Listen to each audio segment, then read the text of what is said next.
The woman was being sweet and affectionate with her beast husbands. When she suddenly received news that the hatchling had broken out of its shell, she could only let out a helpless sigh and hurriedly entered the system. The space was left with only a few confused men. "What? My precious egg has hatched." Feng Feng reacted, his peach blossom eyes full of delight. He was just about to follow in to see his precious egg, but discovered Su Yie had already vanished without a trace. Instantly so anxious, he stomped his feet. Little Yue runs quite fast. Zuanyuan Ming lowered his gaze, his fingertips unconsciously rubbing lightly, thinking to himself, wondering what it would look like after hatching, whether it would be male or female. Probably a male cub. Inside the space, Su Yie had just entered and was stunned by the scene before her. 3 newly hatched little phoenixes, calling them little phoenixes, but they really weren't much different from newly hatched chicks. Just their feathers were a bit brighter. The red one was flying crookedly above the wooden cabin, perhaps not yet skilled at flying. The 3 little phoenixes flew and flew. Somehow their heads and bodies collided with each other. Suddenly, with a splat, they fell from midair to the ground, cheeping and chirping non-stop, their expressions seeming even a bit aggrieved. She burst out laughing instantly and hurried forward to check on the 3 little phoenixes. The 3 little ones were knocked dizzy from the fall, flapping their wings dizzily, trying to fly again. "Take your time." She carefully picked them up from the ground. The 3 little ones were very well behaved. They didn't fuss at all. They obediently let her hold them. Every now and then, they nuzzled her palm with their heads. The 3 little phoenixes were similar in size and appearance. She wasn't very good at telling male and female phoenixes apart, so she simply asked the system directly, "System, are any of these little phoenixes female?" The system instantly replied, "Yes. The one with lighter colored feathers, the one with short tail feathers, is the female. She was also the first to hatch, the big sister. The other 2 with bright feathers are both males." Su Yie picked up the female phoenix and examined it. If that show-off knew he got a daughter, he'd probably wake up laughing from his dreams. As she was thinking this, a splashing sound of water suddenly came from beside her ear. Su Yie's eyes instantly looked toward a large wooden tub inside the room. She saw a small golden snake again. No, a baby dragon poke its head out from inside. Its body was slender, like a chopstick, covered in fine scales. At first glance, it looked just like a small snake as it swam to the edge of the tub, seeming to want to climb out. Just as it was about to fall out, she quickly put down the 3 little phoenixes, who swiftly dashed over to catch it. They did manage to catch the golden baby dragon, but the next second, a green baby dragon suddenly emerged and plopped onto the ground with a splat. Su Yie flusteredly crouched on the ground, holding a golden baby dragon in the left hand, reaching out with the right hand to scoop up the green baby dragon. The 2 baby dragons wriggle back and forth in her palm, their slender bodies winding around her fingers. The cold, slippery sensation gives her goosebumps all over. Fortunately, she's used to it. "Why are these 2 little ones like loaches?" she complains inwardly. But in her hands, she holds them carefully, afraid they might fall again. The system lazily replies, "Newly hatched baby dragons are all like this. Once their scales harden, will be fine." "Are either of these dragon cubs female?" "No, they're both male. Just look at that lunatic Zuanyuan Ming, full of masculine energy, clearly destined to have sons. How could he possibly produce a daughter? Even if he had 10 or 8 more litters, they'd all be male." The system says gleefully, just thinking about that show-off holding his daughter every day and flaunting her in front of the crazy dragon makes it impossible not to want to watch the drama. Su Yie bursts out laughing upon hearing this, gently tapping the little head of the golden baby dragon with her fingertip. "It seems your father is destined not to have a little cotton-padded jacket." The 2 baby dragons look up at her blankly. The golden baby dragon even sticks out its tongue and licks her finger, making her giggle from the ticklish sensation. Seeing this, the 3 little phoenixes also flutter their wings and gather around, chirping as they burrow into her arms. For a moment, she is flustered, almost failing to catch these little ones. Stop messing around. She didn't know whether to laugh or cry, holding these little ones. Those few men were still waiting outside. They didn't linger inside for long either. Soon took the little ones out. Outside the space, the few men were still anxiously waiting here. Feng Su paced back and forth. His fiery red robe fluttered swiftly, so anxious his mouth felt like it was bubbling. He kept muttering about why they hadn't come out yet. Why haven't they come out yet? I'm worried to death. Yi Ling, Mo Lin, King Ju, and Zuan Ming, the four of them, were relatively calm. They were just a bit dizzy from Feng Su's pacing, but they understood Feng Su's feelings. For once, they didn't say anything. The Golden Silkworm King, for some unknown reason, hadn't left either, still remained in place, waiting. Zuanyuan Ming stood leaning against a tree trunk, his dark golden eyes occasionally swept towards the spot where Su Ye had disappeared. He was already feeling irritable, and on top of that, Feng Su kept pacing back and forth in front of him. This made him even more annoyed. Can't you just settle down for a moment? Feng Su stopped walking, snapped his feather fan. Shut. I'm just anxious, okay? Those are my precious eggs. Don't even know what they'll look like when they hatch. As soon as the words fell, suddenly, faint light flashed. Su Ye's figure appeared out of thin air.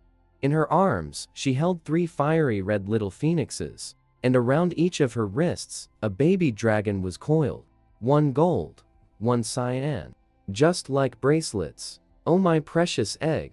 No, precious baby. Feng Su saw 3 little phoenixes. His peach blossom eyes instantly lit up, just like light bulbs, so bright it dazzled everyone present. He instantly rushed over first. He carefully took the 3 little phoenixes from Su Yue's arms, looked them over carefully, discovered there was even a female one.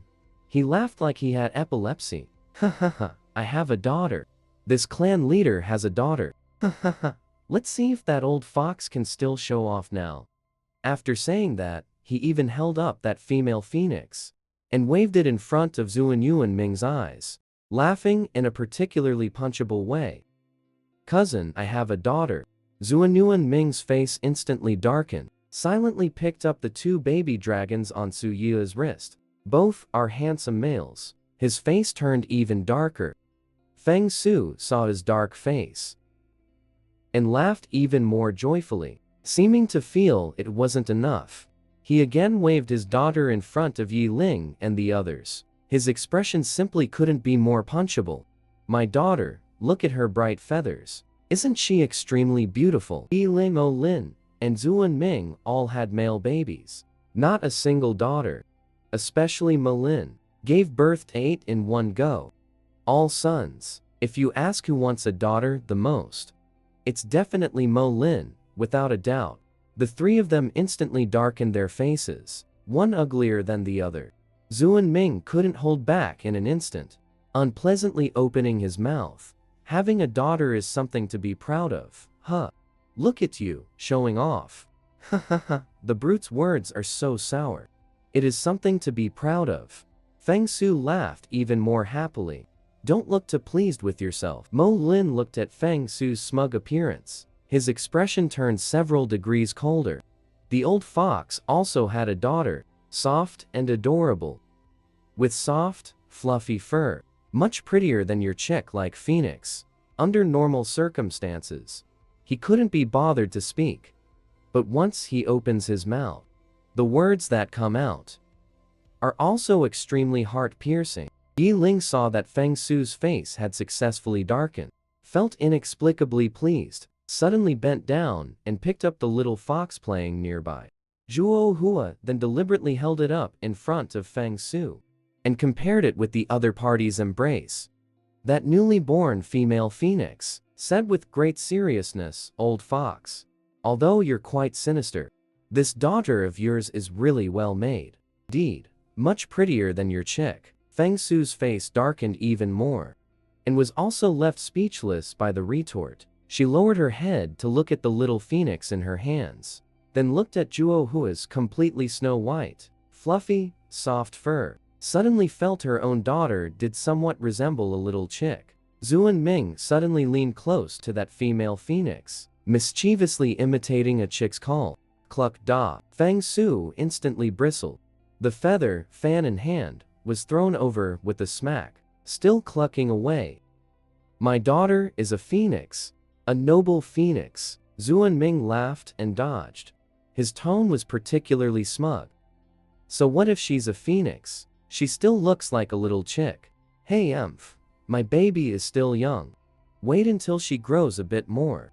Her feathers will surely become more vibrant and beautiful. Then she'll naturally be pretty.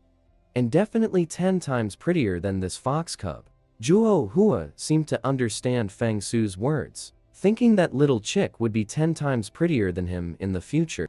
Instantly became unhappy. His dark, gleaming eyes stared at the little phoenix for a moment, suddenly reached out a claw and swiped at her. Chirp, the little phoenix was so scared her feathers instantly puffed up, almost slipped right out of Feng Su's hands. Oh, dear, my little ancestor. Feng Su scrambled to catch her, anxiously checking if his daughter was injured. Zuanyuan Ming watched from the side, rolling his eyes so hard they nearly bled.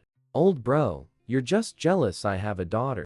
Feng Su rolled his eyes without hesitation, cradling the 3 little phoenixes like treasures in his arms. Zuanyuan Ming was instantly speechless. Fine, having a daughter is amazing. Couldn't be bothered to keep watching Feng Su show off. Picked up his own 2 newborn cubs and left. Needed to think carefully about what names to give them. King Ju stood to the side with arms crossed, watching all this coldly. For once, didn't say a word. My heart began to sour again.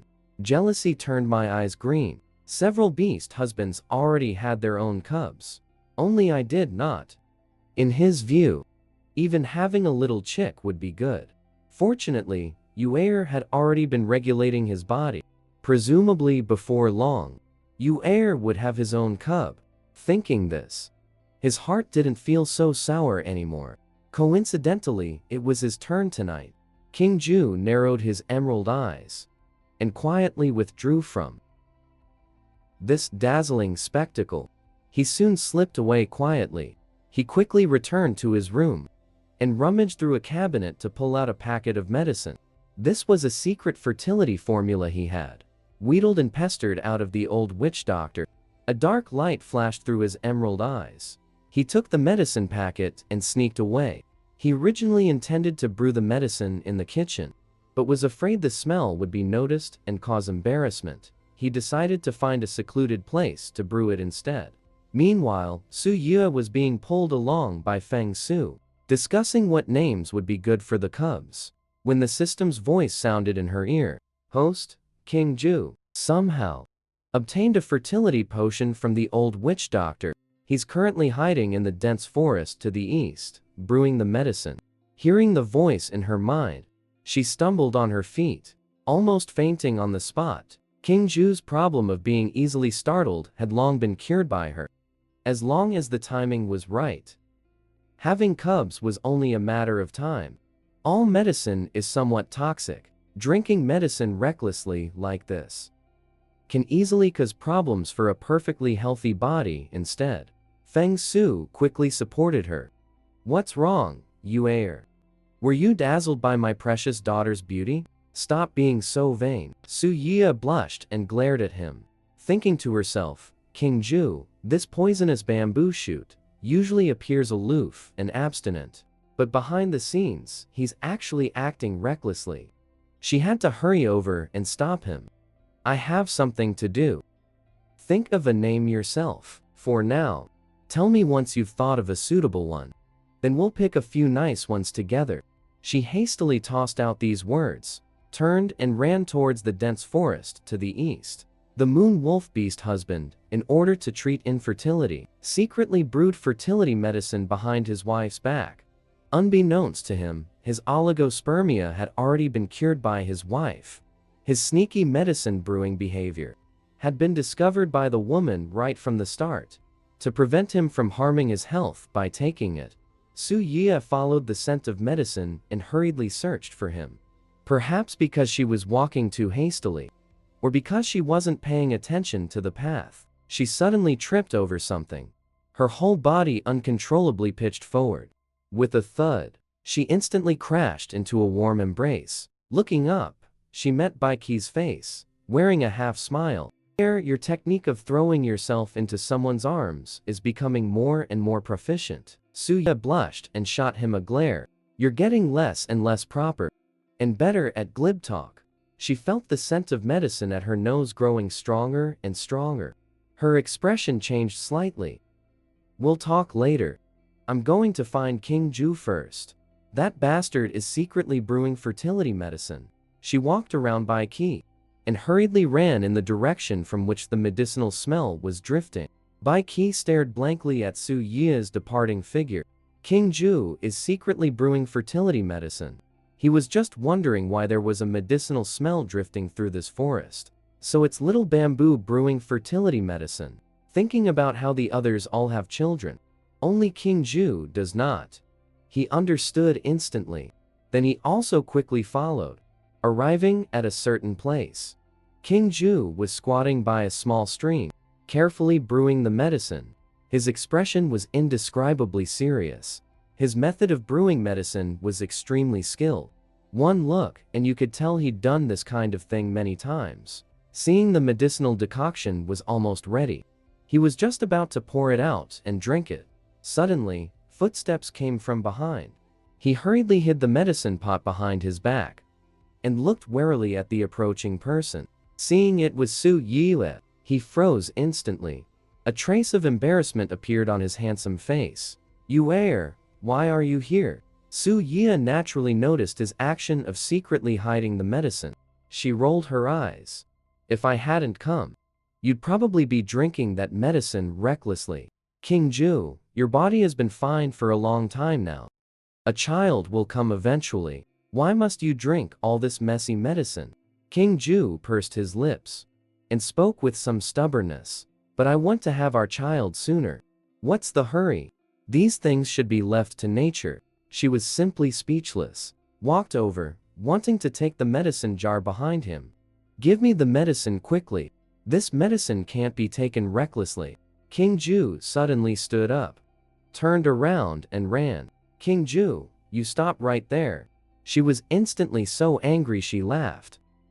Hurriedly chased after him. This medicine really can't be taken recklessly. All medicine is somewhat toxic.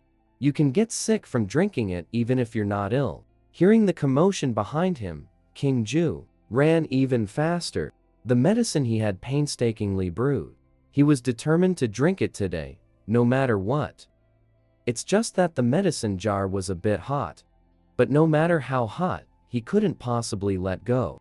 Grimacing, he hugged it, flew through the forest, swiftly weaving, one in front, one behind. Su Yia was simply furious to death.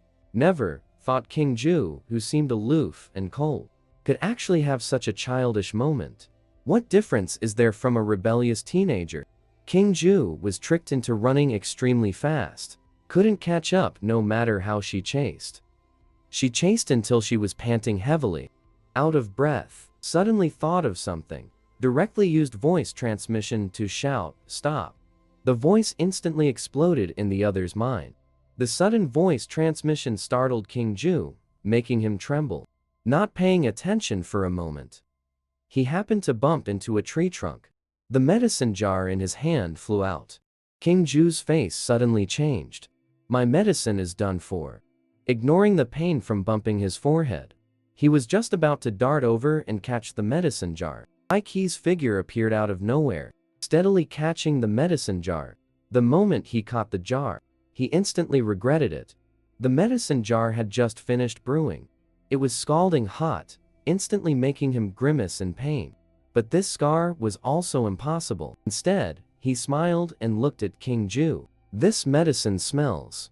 How is it like the old witch doctor's 100 sons and 1,000 grandsons? Soup? Old fox, give me back my medicine. After King Ju's exceptionally handsome face instantly turned bright red, he reached out to snatch it. What's the hurry?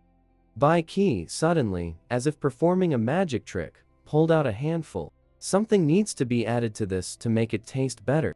And also be more helpful for pregnancy. Su Yue took a closer look. Almost laughed herself breathless. That was clearly Coptis bitter herb.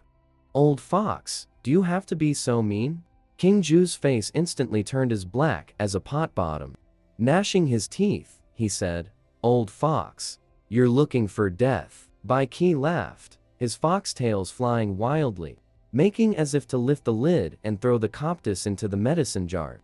Don't be shy. This is specially brought back from the Beast King City. Top-grade Coptis, specifically treats infertility. Treat your head. King Ju, face dark, rushed forward to grab it. The two went back and forth. 10 foxtails and emerald green beast robes fluttered. The medicine jar drew perilous arcs in the air. Seeing this scene, she was completely stunned. How did things turn out like this when everything was fine? With a clang, a single medicine jar accidentally fell from the air. It shattered into pieces instantly. Medicine juice splattered everywhere. My medicine! King Ju's eyes instantly turned red. His heart ached unbearably. Bai Qi hadn't expected it to be like this. Feeling somewhat guilty for once, he rubbed his nose. It's broken. Anyway, that medicine couldn't be drunk. King Ju stared at the shattered medicine residue on the ground. His eyes almost shot out daggers. Old fox, I'm not finished with you. The sharp blade at his fingertip spun. Whoosh! It flew toward Bai Qi. Bai Qi's strength was only at the 9th tier. But King Ju was an 11th tier beastman. If they were to get serious, Bai Qi was no match at all. He hurriedly and swiftly hid behind Su Yue. His expression was guilty. You said it couldn't be drunk. You insisted on drinking it. Isn't this forcing me to be the bad guy? Then he looked at Su Yue, cleared his throat, and said, Well, you I'm heading back first. Before the words even finished, he had already flashed and disappeared from the spot. King Ju stared in the direction Bai Qi had vanished. The sharp blade at his fingertip spun even more fiercely. He looked ready to chase after and slice someone up at any moment. Su Yue didn't know whether to laugh or cry. She quickly pressed down his hand. Alright. He's already run off. Are you really going to chase after him? And shave his head bald? King Ju pursed his lips. He deserves it, he has no choice. Shaking his head, he pulled him back. It's just as well the medicine is gone. Your body is perfectly healthy. You don't need to drink all that messy stuff at all. It would only ruin the health you've just managed to restore. King Ju lowered his gaze. His voice dropped a few degrees. Just what? Su Yue raised an eyebrow at him. King Ju fell silent for a moment. Suddenly, he lifted his eyes. His sharp gaze fixed directly on her. His voice slightly hoarse. It's just seeing them all having little ones one by one. And only I don't. Isn't it natural to feel anxious? Even if you're anxious, you can't just drink medicine recklessly. She shook her head with a wry smile. Although the potions the witch doctor prescribes for you shouldn't be a problem. But all medicine has some toxicity. It's better not to drink it if you can avoid it. King Ju also knew he had been too impatient. A sudden wave of regret washed over him. He was just about to say something, when suddenly, he was overwhelmed by a voice transmission. Chattering sound drowning him out. Yi Ling. Hiding in some corner, unknown. The voice transmission carried a teasing tone. I heard someone's gone crazy wanting to be a dad. Followed by Zhu and Ming's voice transmission. Gloating. Hahaha. Even Bamboo Shoot has his day. Feng Su's flamboyant voice also leisurely rang out in King Ju's mind. T-esque. Poor little Bamboo. Does this clan leader need to impart the classic of childbearing? Zuanyuan Ming's voice transmission was simple and direct. Just a single, heh. Although it was just a cold sneer, it was more hurtful than any words. Mo Lin's voice transmission was even more damaging. Don't mind if the kid recognizes you as Godfather. King Ju's face turned dark from the successive voice transmissions. Veins bulged on his forehead. He finally understood. The earlier commotion had attracted everyone. They wanted to see him make a fool of himself. No way. King Ju's face alternated between green and white, suddenly turned around and picked Su Yie up horizontally, directly sent a group voice transmission. Knight, I'll show you what going with the flow means. Su Yie was startled by the sudden action. Blushing, she glared at him. What are you doing? Put me down quickly. Won't King Ju said with a dark face. Not only did he not let go, instead held her even tighter, directly carried her, and strode quickly toward their residence. Yi Ling and others emerged from behind the trees, watching the two figures disappear into the distance. Couldn't help but feel sour inside. Night just happened to be King Ju's turn. Just think with your toes. You know what they were going to do. Night fell, all was silent. King Ju indeed kept his word. He worked very hard the entire night. So much so that Su Yie almost couldn't get out of bed the next day. Her back and waist ached terribly. She secretly cursed King Ju 1,000 times, swearing to make that bastard pay later. Unfortunately, after she got up, the culprit seemed to know she would settle the score later. He was gone without a trace early in the morning. Didn't even see him for meals. Su Yie sat in her seat, looking at King Ju's empty chair, grinding her teeth in anger. Bai Qi, with a half smile, added a piece of lean meat for her. Don't be angry, it's not worth ruining your health. Here, have some meat to replenish. Zuan Ming just kept his head down and ate, glances at her from time to time, afraid her anger would spill over onto him. Yi Ling's face was slightly dark. His room was right across from Yu Er's. Even without deliberately eavesdropping on the commotion, the sounds clearly reached his ears, keeping him tossing and turning all night, unable to sleep. Strictly speaking, since Yu Er finished her postpartum confinement, he hadn't had a full night's sleep. Every night, he was forced to listen to those messy noises, yet couldn't do anything about it. The torment was beyond words. After dinner, Su Yue returned to her room. The anger in her heart still hadn't subsided. That bastard King Ju actually didn't come back all day. She simply decided to stop being angry, took out brush and ink, and began copying the basic essentials. This thing was something she exchanged for in the system mall, in order to help her beast husbands step onto the path of immortal cultivation more quickly. Only, the words on it were all in traditional characters, needing to be translated into the script of the beast world continent. Suddenly, the door was knocked.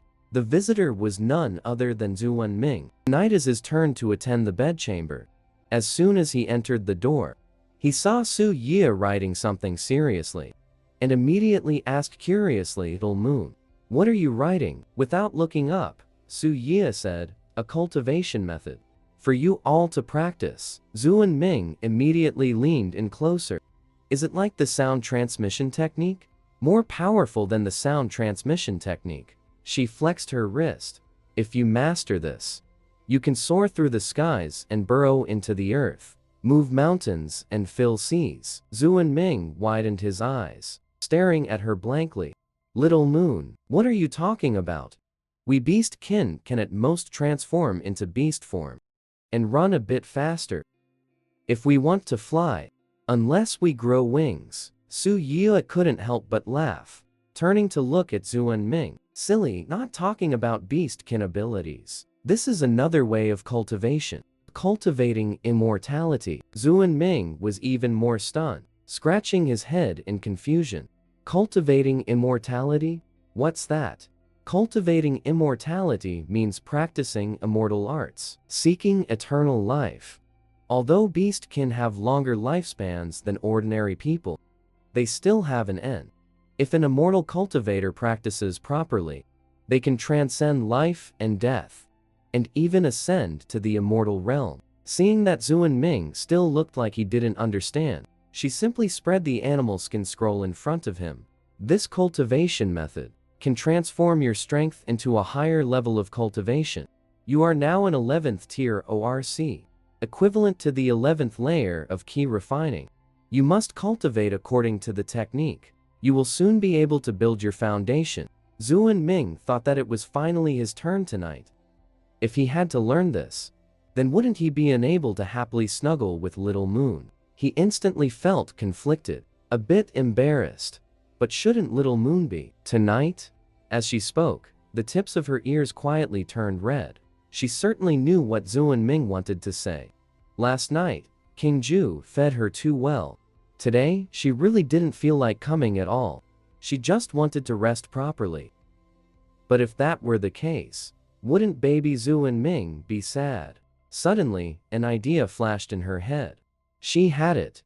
To avoid the matters of her beast husbands, she actually directly handcrafted a cultivation technique, making her 7 beast husbands cultivate day and night. This way, she could beautifully sleep in. The first to suffer was beast husband in Lang. He had just eagerly run to Su Yue's room, when Su Ye stuffed a large pile of beast skin scrolls into his hands. "Oh, that's Zhuan Ming. You learned this technique first. We can talk about other things when there's time." Zhuan Ming held the beast skin scrolls, looking at the unfamiliar text and patterns on them, his face full of conflict. It was finally his turn tonight. If he had to learn this, then wouldn't he be unable to happily snuggle with Little Moon? But he couldn't disobey Little Moon's words either. But he still wanted to give it a try. He spoke up, feeling a bit embarrassed. "Little Moon, shouldn't we tonight?"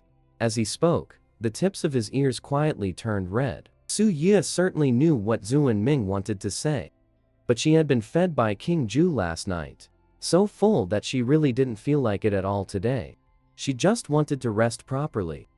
In order not to let baby Zhuan Ming feel sad, she immediately comforted him gently. "Zhuan Ming is the most well-behaved.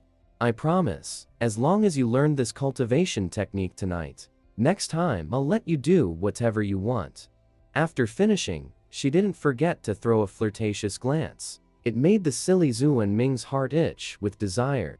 He did want to do something fun with Little Moon.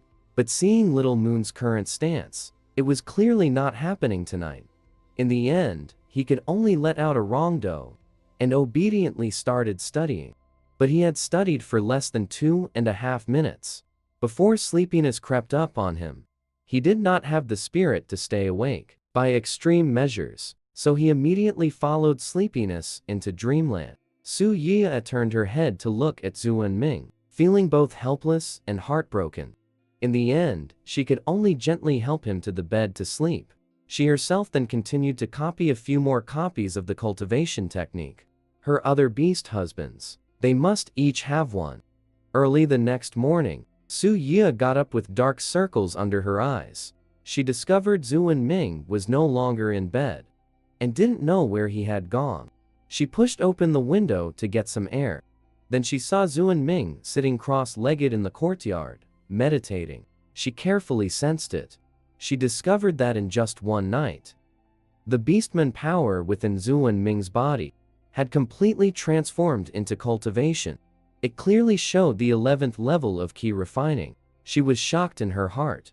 This cultivation speed is too heaven-defying, isn't it? Didn't the silly guy say last night that he couldn't understand it? And he even fell asleep, slept like a pig. It's only been one morning, and he has already succeeded in cultivation. If it were King Ju, Yi Ling, Mo Lin, or any of them, she might not have been so shocked. Instead, she would have felt it was only natural. But Zhuan Ming had always given her a foolish feeling. Who would have thought his comprehension and natural talent were so good? This isn't foolishness at all. Clearly, it's great wisdom appearing as folly. Alright, it seems she had underestimated him. She secretly sighed, just as she was about to go to the backyard to wash her face. She heard Feng Su suddenly open the window. With a dark face, he stared at Zhuan Ming in the courtyard. "Hey, why are you stealing my spiritual energy for no reason?" Zhuan Ming impatiently opened his eyes. "Who's stealing your spiritual energy? Does this spiritual energy have your name written on it?" Feng Su, enraged, instantly flew out from the window. His feather fin snapped as he pointed it at him.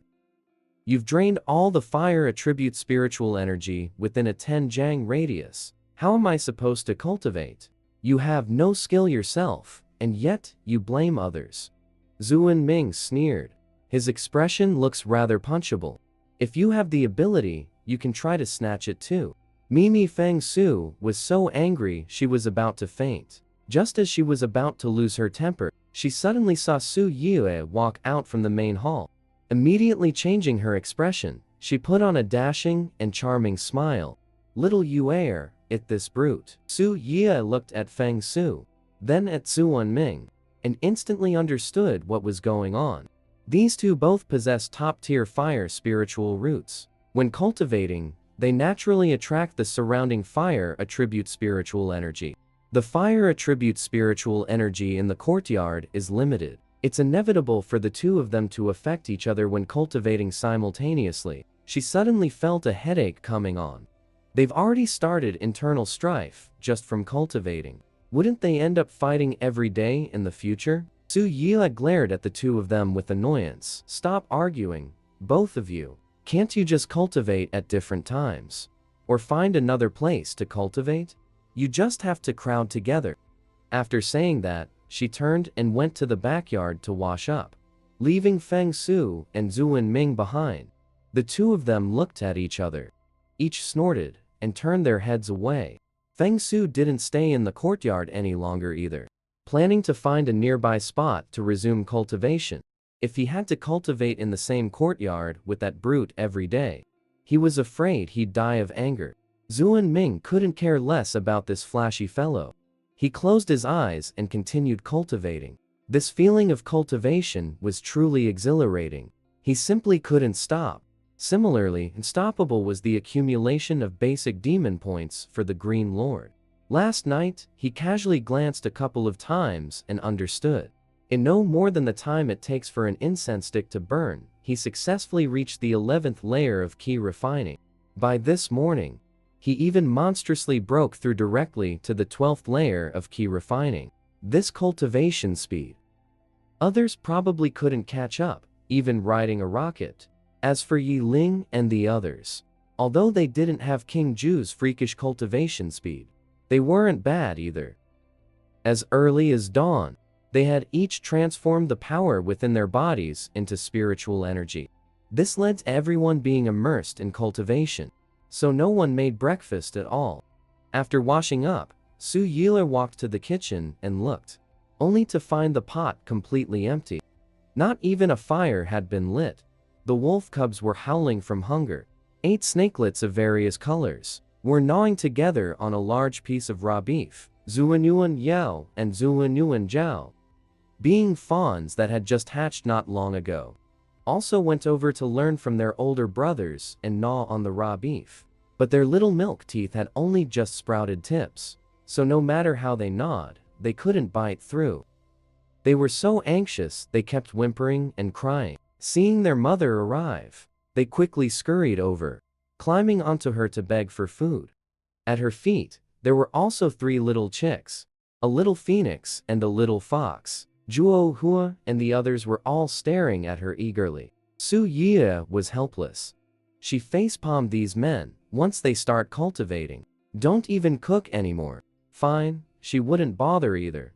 She sighed in resignation, rolled up her sleeves, and started lighting the fire to cook. Fortunately, the house had everything. Not long had passed. The kitchen began to waft with waves of fragrance. She deftly stirred the beef congee in the pot. 3 little phoenix chicks circled around her feet, from time to time emitting chirping cries. "It'll be ready soon." She wiped the sweat from her forehead, took out the steamed egg custard, divided it into several portions with a small wooden spoon. Ow! Zuanyuan Yao used his little dragon claws to tug at her beast skin skirt, his golden little eyes looking pitiful. Meanwhile, Zuanyuan Zhao directly climbed onto her shoulder, eyes fixed intently on the pot. "You 2 little greedy dragons." He laughed as he picked the 2 little dragon cubs down, scooped each of them a small bowl of meat congee. "Wait for it to cool before drinking. Be careful, it's hot." As soon as the words fell, they saw Zhu Feng suddenly rush into the courtyard in a flurry. "Sister Yue, people from the dragon clan have come." Su Ye's movements paused. "Ah, I don't know them. It's two young Dragon Clan beastmen with two large chests. They say they're here to deliver gifts to you on the clan leader's orders. Deliver gifts to me. She sneered upon hearing this. The Dragon Clan leader's gifts are something I cannot accept. Just send them away directly. Thinking of that obstinate old thing Zunyuan, how? A wave of annoyance rose in her heart. Now, they know to come with gifts. What were they doing earlier? As if she actually coveted those things from the Dragon Clan. Zuan Feng was taken aback. This isn't very appropriate, is it? What's wrong with that? A flicker of mockery passed through her eyes. Back then, Zuan Yuanhao didn't even acknowledge his own grandson, nor did he ever think of coming to take a look. Now, sending a few trunks, and thinking he can just take over. There's no such cheap deal in this world. Tell them to go back where they came from. Zuan Feng was startled by the implication in her words. The phrase, after all, they are the Dragon Clan, rolled around in his throat, but in the end, he didn't dare to utter it. Just at that moment, the light at the doorway dimmed slightly. Zuanyuan Ming was standing there, having arrived at some unknown time. He had clearly heard what Su Yi just said. His expression became complicated. Su Yi, as if sensing something, turned her head and met Zuanyuan Ming's complex, indecipherable gaze. The fury in her heart, stirred up by Zuanyuan Hao, burned even fiercer. What, young master, do you think I'm too ungrateful and have offended the goodwill of the Dragon Clan? Zuanyuan Ming didn't answer immediately. Instead, he turned his gaze to Zuan Feng. His voice betrayed no emotion. Where are they? Zuan Feng pointed nervously outside. In the square. Zuanyuan Ming nodded. Go tell them. Leave the things. They can go. Zuan Feng hesitated and glanced at Su Yue. Su Yue looked displeased. What? My words don't count anymore. And no, it's not that. Zuan Feng quickly waved his hands. I'll go right now. After saying that, he dashed off in a flash. The kitchen fell quiet once again. Zuanyuan Ming walked over to Su Yue's side, squatted down and patted the heads of the two little dragon cubs. His voice carried a hint of helplessness. You heir's father. Don't mention him to me, she coldly interrupted him.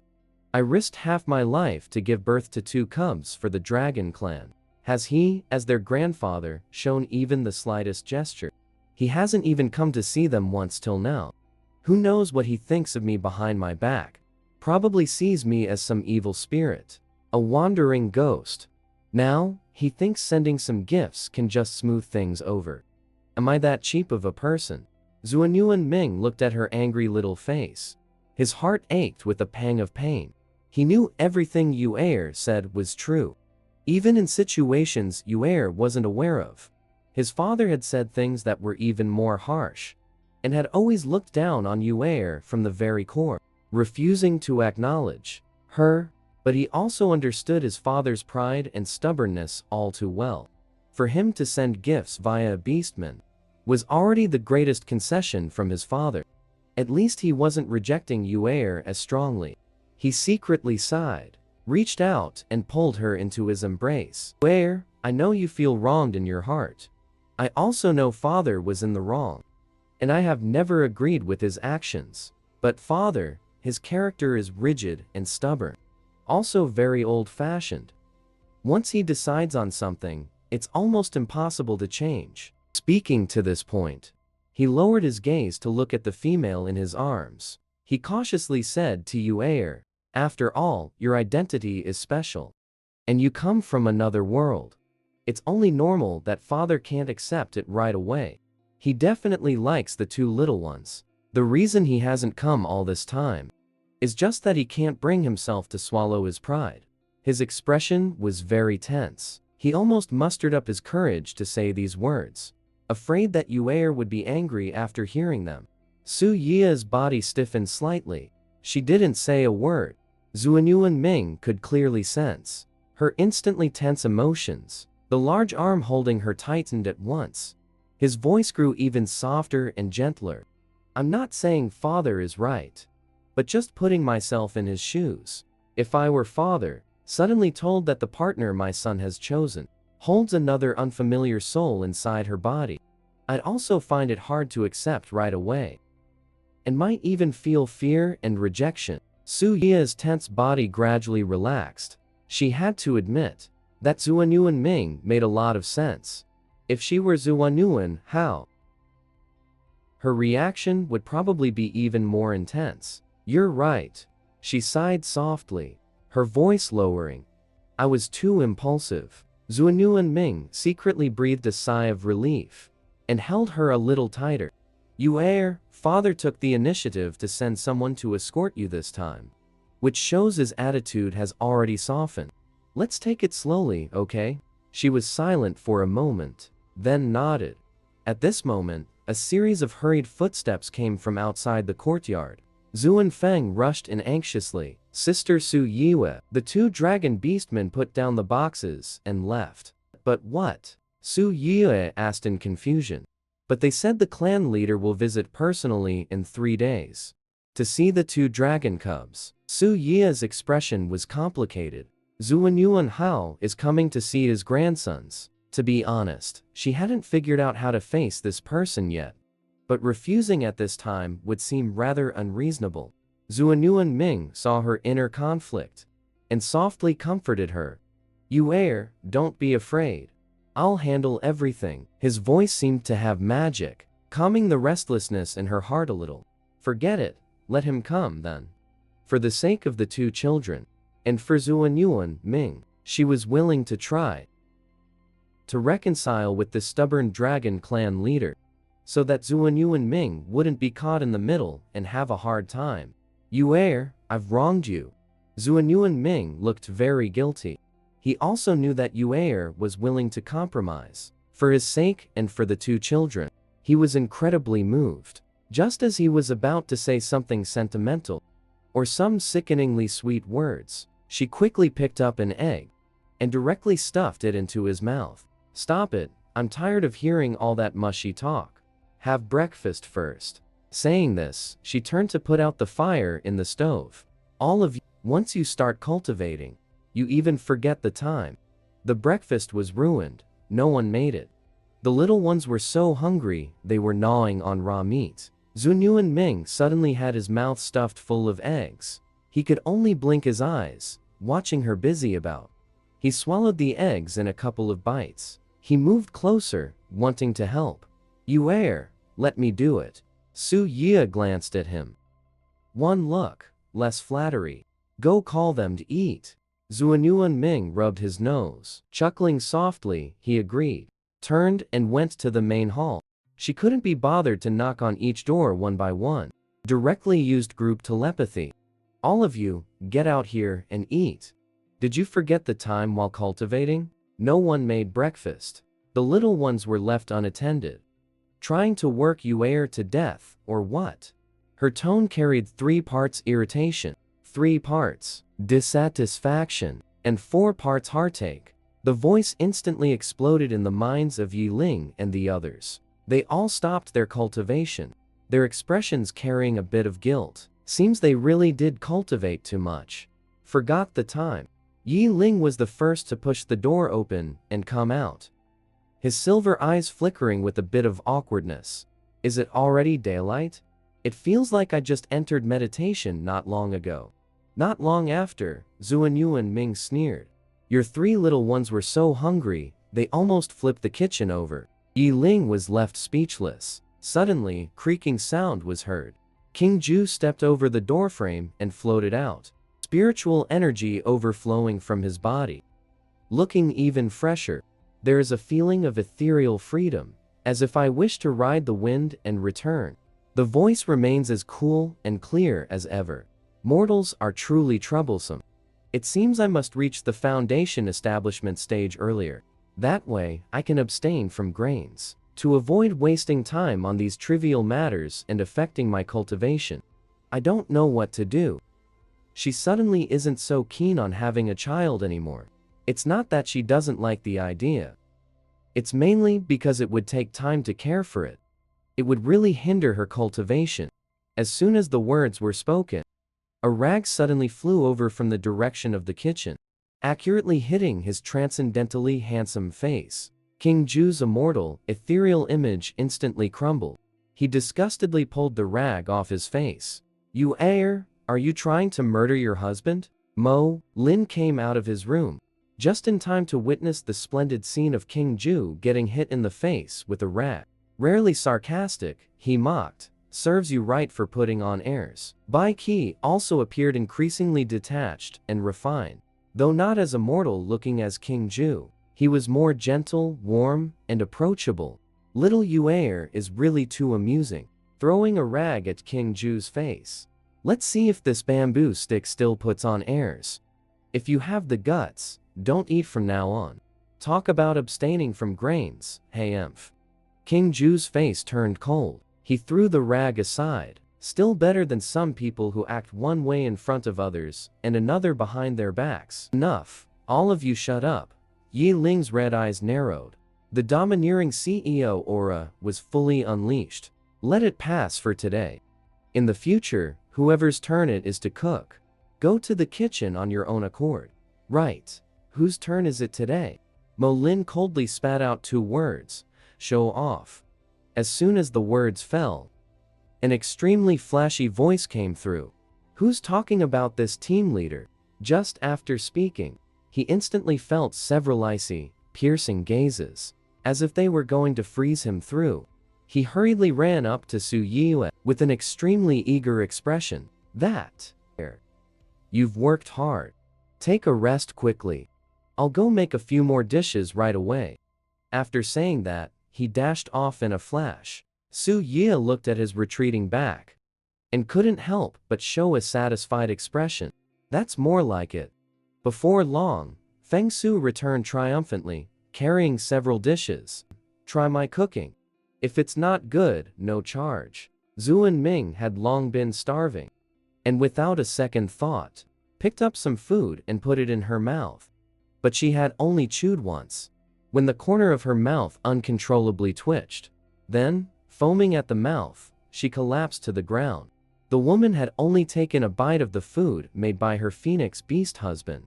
Yet she bent over and vomited for 3 days and 3 nights. The beast husband in Lang even ate until he foamed at the mouth. All because the show-off phoenix's cooking was comparable to poison. So disgusting it was hard to swallow. Either too much salt made it unbearably salty, or the fire was too high and the food was burnt. Simply inedible. In the main hall, the family sat together eating. The dining table filled with all kinds of dishes, but the presentation really isn't that great. Zuan Ming picked up a piece of braised pork that was burnt black. He frowned and looked at it, then silently put it back into the bowl. "Zhao Po, your cooking skills really haven't changed a bit in 10 years. Feng Su's peach blossom eyes glared. His chopsticks snapped down on the table. "This clan leader personally cooked. You have food to eat and still complain? Stop nagging it or don't." Bai Qi silently pulled a long, thin hair from his rice. Suddenly felt a bit uncomfortable in his stomach. He just felt full. He unobtrusively pushed that bowl of rice aside. A faint smile still hung on his face, but a flash of disdain passed through the depths of his eyes. Clan leader Feng's culinary skills are indeed unique. Feng Su was just about to retort, suddenly heard a snap. King Ju expressionlessly put down his chopsticks. His emerald green eyes swept over coldly. "The rice isn't cooked. It's hard on the teeth." Zuanyuan Ming directly threw down his chopsticks, reached out and tore off a piece of beast leg meat, and ate it elegantly, completely ignoring the blood streaks still remaining on the beast leg. Mainly because his own cooking is even worse. He has no right to look down on his flashy cousin's cooking. Yi Ling expressionlessly picked up a bite of green vegetables with his chopsticks. With sharp eyes, he discovered a dead caterpillar on it. The yellowed leaves weren't cleaned properly either. He silently put it back. Mo Lin didn't touch his chopsticks from start to finish. He held no hope whatsoever for Feng Su's cooking skills. He got up with a cold face, preparing to go to the kitchen and remake the meal. Bai Qi followed with a smile. "I'll go help, too. 2 people will be faster." Among the several beast husbands, the ones with the best culinary skills are Mo Lin and Bai Qi. Next are King Ju and Yi Ling. The taste of what Zuan Ming makes is not bad. He's just not very particular about hygiene. Either he doesn't wash the wok after stir-frying, or the vegetables aren't washed clean. It always looks a bit messy. Su Yue didn't believe Feng Su's cooking skills hadn't improved even a little. Adopting a try-it attitude, she picked up a piece of beef kidney and put it in her mouth. But as soon as the kidney entered her mouth, she immediately covered her mouth and ran outside without stopping. Then, a series of retching sounds came from the forest. Zuan Ming, the reckless brute, refused to believe it was that bad. He picked up a piece of large intestine and stuffed it into his mouth. Sure enough, he didn't last 3 seconds before foaming at the mouth and collapsing on the ground, looking half dead. Seeing this, King Ju immediately hoisted the half-dead Zuan Ming onto his shoulder and fled the dining table as if flying. Feng Su looked at the full table of untouched dishes, a flash of defeat flickering in his peach blossom eyes. He clearly followed the recipe, so why didn't it turn out tasty? Noticing Zuan Ming eating with great relish, a beast leg cleaned off in no time, he finally felt a bit better inside. As expected, his own cousin still gave him face, till he saw Zuan Ming secretly spit out the bloody piece of meat. His last shred of pride was utterly destroyed. In the kitchen, Mo Lin deftly chopped pork ribs. The blade gleamed with a blinding swiftness. Meanwhile, Bai Qi was adding water to the undercooked rice to steam it again in the pot, simmering over a low flame. Su Yue was strenuously trying to make himself gag. Suddenly, he heard a continuous ding-ding-ding in his mind.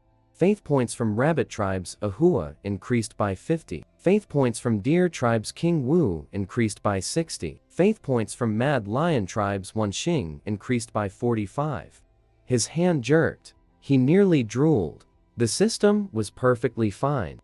Why were faith points growing? I haven't done anything, the system said lazily. The females of the major tribes have learned the braised pork belly you taught. Although they don't have large iron pots, they used stone pots instead. The taste isn't bad. They received praise from their respective beast husbands. Their relationships are getting better and better. Naturally, they feel grateful to you in their hearts. Su Yue felt a wave of awkwardness. These faith points came to you easily, but he was still quite happy inside. So, how many faith points do I have now? It's currently 2,375 faith points. He gave a slight nod. He remembered the last count was 1,523. That's an increase of 852. Not bad.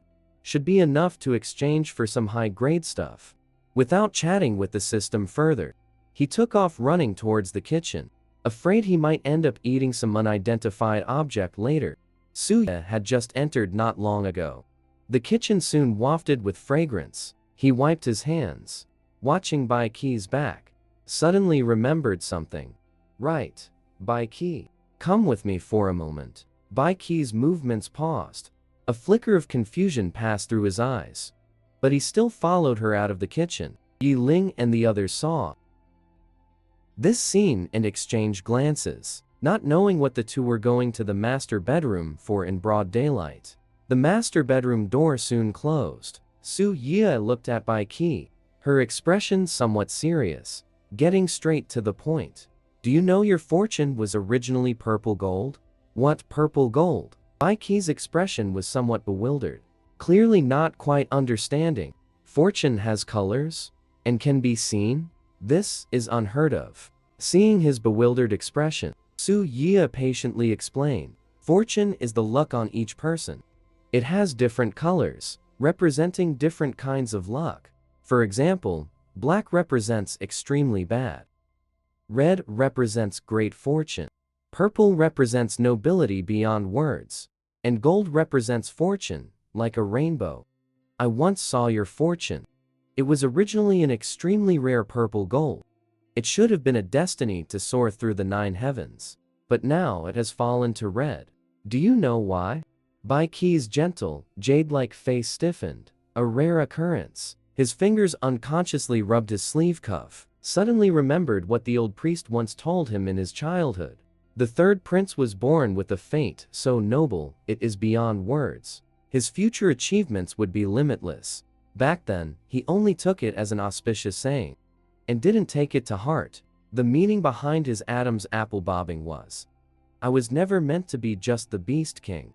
Yes, Su Yue nodded, looking at him with a serious expression. You were destined to soar like a dragon across the 9 heavens. But because of excessive killing, your fortune was damaged. He looked at her with a complicated expression, finally asking the question buried deep in his heart. Aside from being influenced by the Demon Valley, your uncontrollable harming of Zuan Ming and Zuan Yuan Ming, how many more people who shouldn't have been killed have you killed? This question was actually somewhat sensitive, but he couldn't help asking it. Bai Qi fell silent. A flash of confusion and reminiscence passed through those deep eyes. He seemed to be recalling the past, and also seemed to be reflecting on himself. He suddenly spoke, his voice somewhat hoarse. I did indeed, for the sake of power, and also for self-preservation, make some decisions against my conscience, and directly or indirectly harm some people. He slowly closed his eyes, then opened them again. His voice strained yet pleasant. It's not that I intended to harm people. Sometimes I had no choice. If I didn't do those things, I would have been the one to die. Su Yue looked at his suddenly pale face, and suddenly felt a pang of heartache. I understand places like the Beast King City. It's either you die or I live. Bai Qi suddenly chuckled softly, but his eyes were icy cold. You heir, do you know who the first person I killed was? Without waiting for her answer, he continued on his own, saying that year, when I was 7, my 4th brother snatched away the relic my mother left for me, and often bullied me. Then one day, I pushed him down the steps of the Beast God Temple.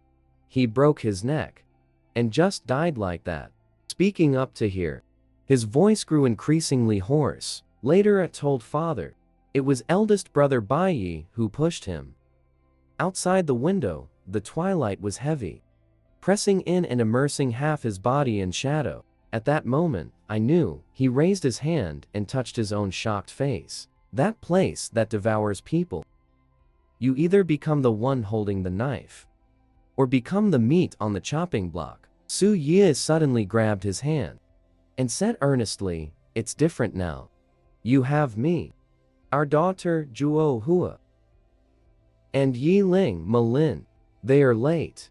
Bai Qi's eyes were desolate. These hands have long been stained with blood. Even my fortune has fallen from purple gold to red. Su Yue, looking at him like this, felt very uncomfortable in her heart. It's not late. She pulled Bai Qi to the window. The afterglow of the setting sun shone into the room, and also spilled onto the two of them, as if gilding them with a layer of golden light. See, he pointed at the fiery clouds on the horizon. Even if you fall to the bottom of the valley, the sun will still rise tomorrow. Fortune can fall, and it can also rise. In the courtyard, the little fox Zhuo Hua is chasing the little phoenix Feng Ling. Scared, it chirps incessantly, flying chaotically all over the yard. Feng Ling is Feng Su's precious daughter, the female phoenix born not long ago. The little fox Zhuo Hua cannot fly, so it can only anxiously circle round the courtyard. Its 9 fluffy tails sweep back and forth, gazing longingly at the little one in midair. Phoenix Su Yue turns her head to look at Bai Qi. See how adorable our daughter is, whether for my sake or for Zhuo Hua's. You shouldn't give up on yourself. So what if fortune has fallen? You can still return to the peak. From today onward, every person you save will restore a fraction of your fortune. Bai Qi looks at her deeply, the emotions in his eyes complex and hard to discern. His gaze falls on the courtyard. You heir, are you asking me to be a saint? Just being a good person is enough. He chuckles softly, his eyes gentle. Good people get good rewards. That saying is never wrong. You've suffered too much in the past. From now on, do more good deeds. Accumulate virtue and kindness, and nurture your fortune back. I believe that one day, your fortune will return to purple gold, or even a brilliant gold. Bai Qi looks at him deeply. All right. For you, for Juo Hua, and for myself, I will strive to be a good person. Retrieve all the lost fortune. Su Yi secretly breathed a sigh of relief in her heart. She was afraid that Bai Qi would get stuck in a dead end. Fortunately, he finally came around. She also knew that he was a man of his word. Since he promised, he would definitely do it. After dinner, Feng Su was the first to put down his bowl and chopsticks. Excitedly ran to the river to wash up, because tonight it was his turn to attend the bedchamber. He had to tidy up properly. Inside the house, the firelight flickered. Feng Su's fiery red raincoat was half open. Impatiently climbed onto the wooden bed. Then he scooped Su Yi over in one motion. His voice was so sweet it could kill. Did little Yue miss me? I missed you to death. Quick, quick, let me give you a good kiss. As he spoke, he puckered his lips and leaned in to kiss her. Su Yi quickly used her hand to block his approaching mouth, with an expression that seemed both amused and not. What? No cultivation tonight? Haven't you all become obsessed with cultivation? Being so ascetic and desireless every day? Those who don't know would think I found a bunch of blessed sages. Feng Su narrowed his peach blossom eyes. His fingertip hooked a strand of her hair. T-esque. Yue, what are you saying? How could cultivation compare to little Yue's fragrance? After saying this, without waiting for Su Yi to speak, he flipped over and pinned her beneath him.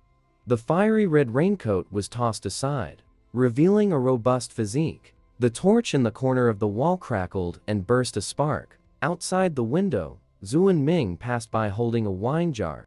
Hearing the commotion inside, he pouted. Little Moon is biased. Last night, when it was his turn, he just slept in the master bedroom all night, without doing anything. The more he thought about it, the more he felt shortchanged. Thinking to himself, if only he hadn't listened so obediently to Little Moon last night, maybe he would have gotten a taste of the meat. Just as he was about to step out for some fresh air, he turned and bumped into Mo Lin standing cold-faced under the corridor. He immediately perked up. Yo, eavesdropping, huh? Mo Lin instantly cast a gloomy glance his way. His legs transformed into a serpent's tail, and with one swipe, sent him flying into the woods outside the courtyard wall. Outside the courtyard, Zuan Ming was thrown into a daze. He scrambled up, covered in dust, leaning against a tree trunk while cursing under his breath. Mo Lin, you dishonorable black serpent. So what if I was a little loud, eavesdropping and still won't let anyone say a word? Is it worth getting so angry? He rubbed his lower back. If he hadn't taken that serpent tail strike head on, the force was no joke. He'd probably be bruised black and blue. Grimacing, he kicked a nearby tree, shaking its leaves and branches into a rustling frenzy. Startling, a few birds resting for the night. Suddenly, he sensed something. Narrowing his eyes, he stared into the depths of the tree shadows. His nose twitched slightly as he sniffed. There was an unfamiliar scent. Zuan Ming's gaze abruptly turned cold. His lazy demeanor vanished entirely. Come out, he said, squinting as he scanned the surroundings. Or do I have to personally invite you, woman? Just because she was born too perfect, she is actually coveted night after night by 200 million thieves. Every day they think about what color sack to use to steal her home. But what they don't know is, the woman's beast husbands, with just a single finger, can easily crush them to death.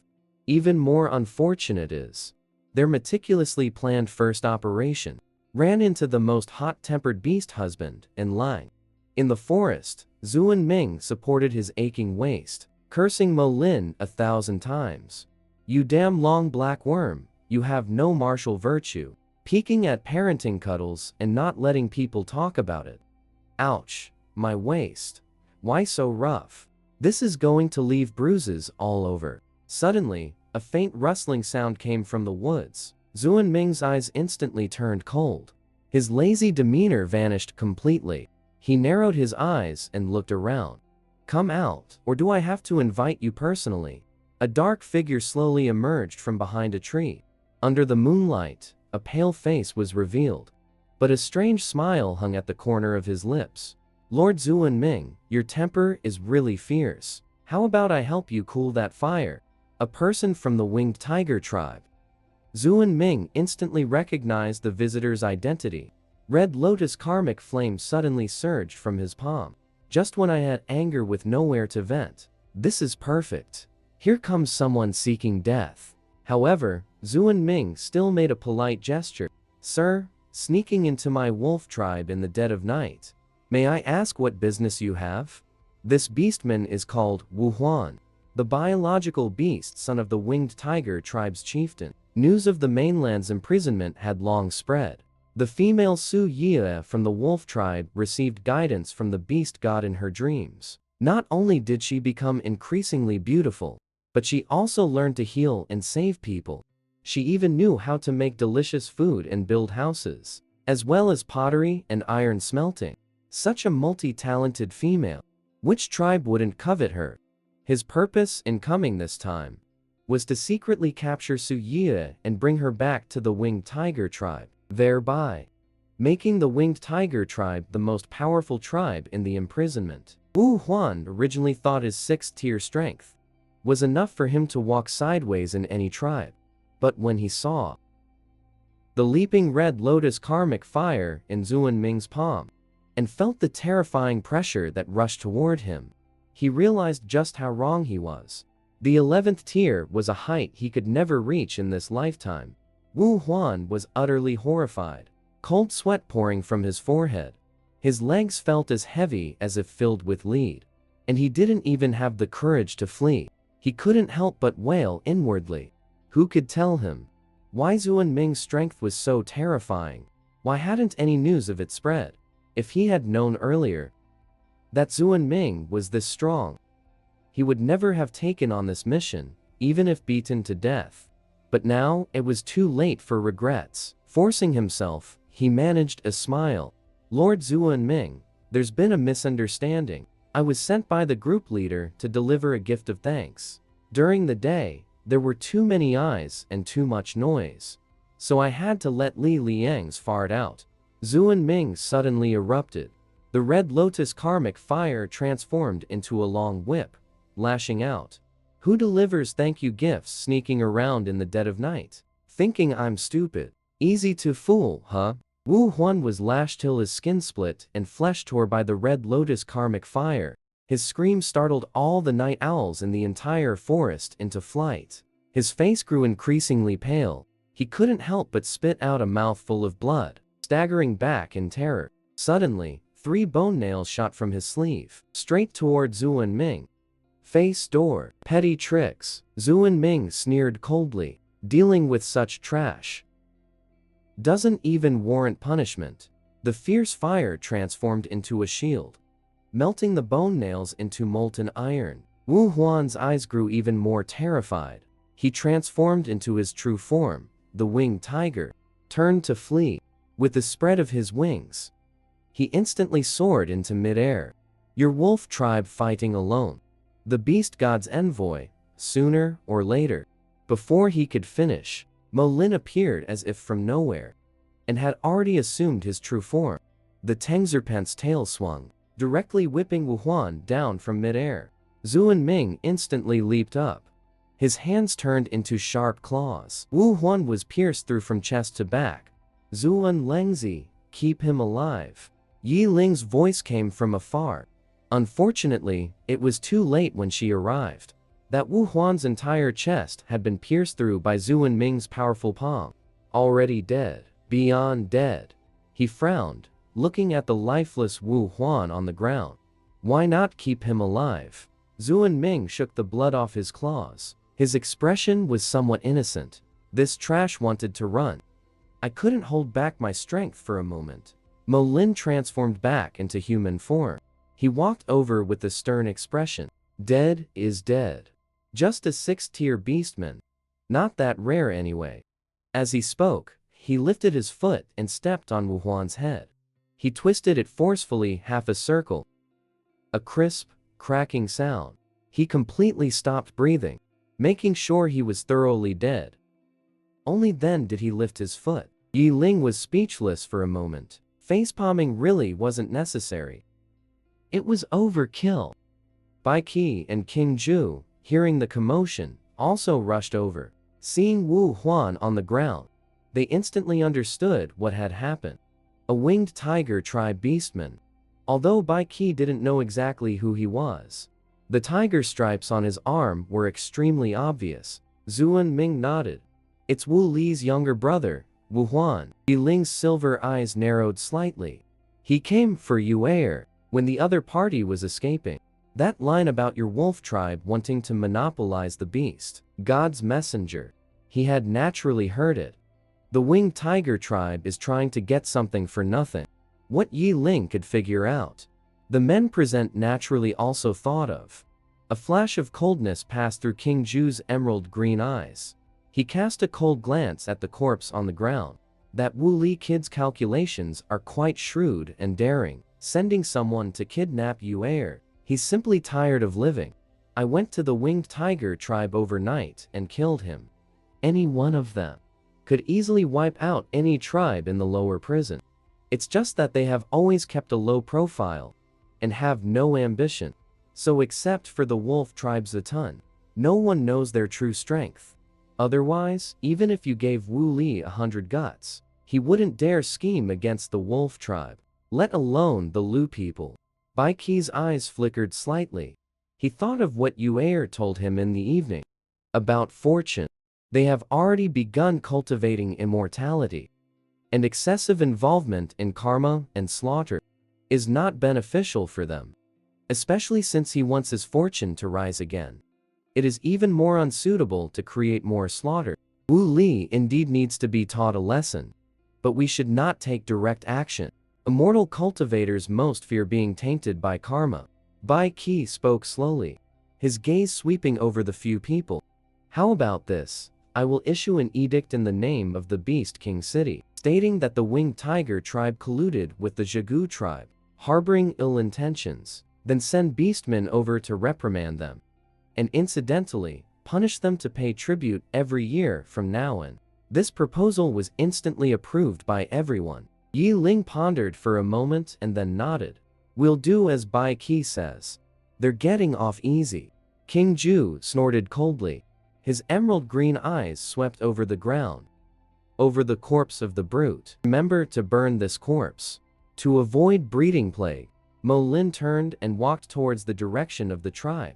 I'll go notify the patrol team to heighten their vigilance. The few people each went their separate ways. Zuan Ming flicked the crimson lotus karmic fire from his fingertips.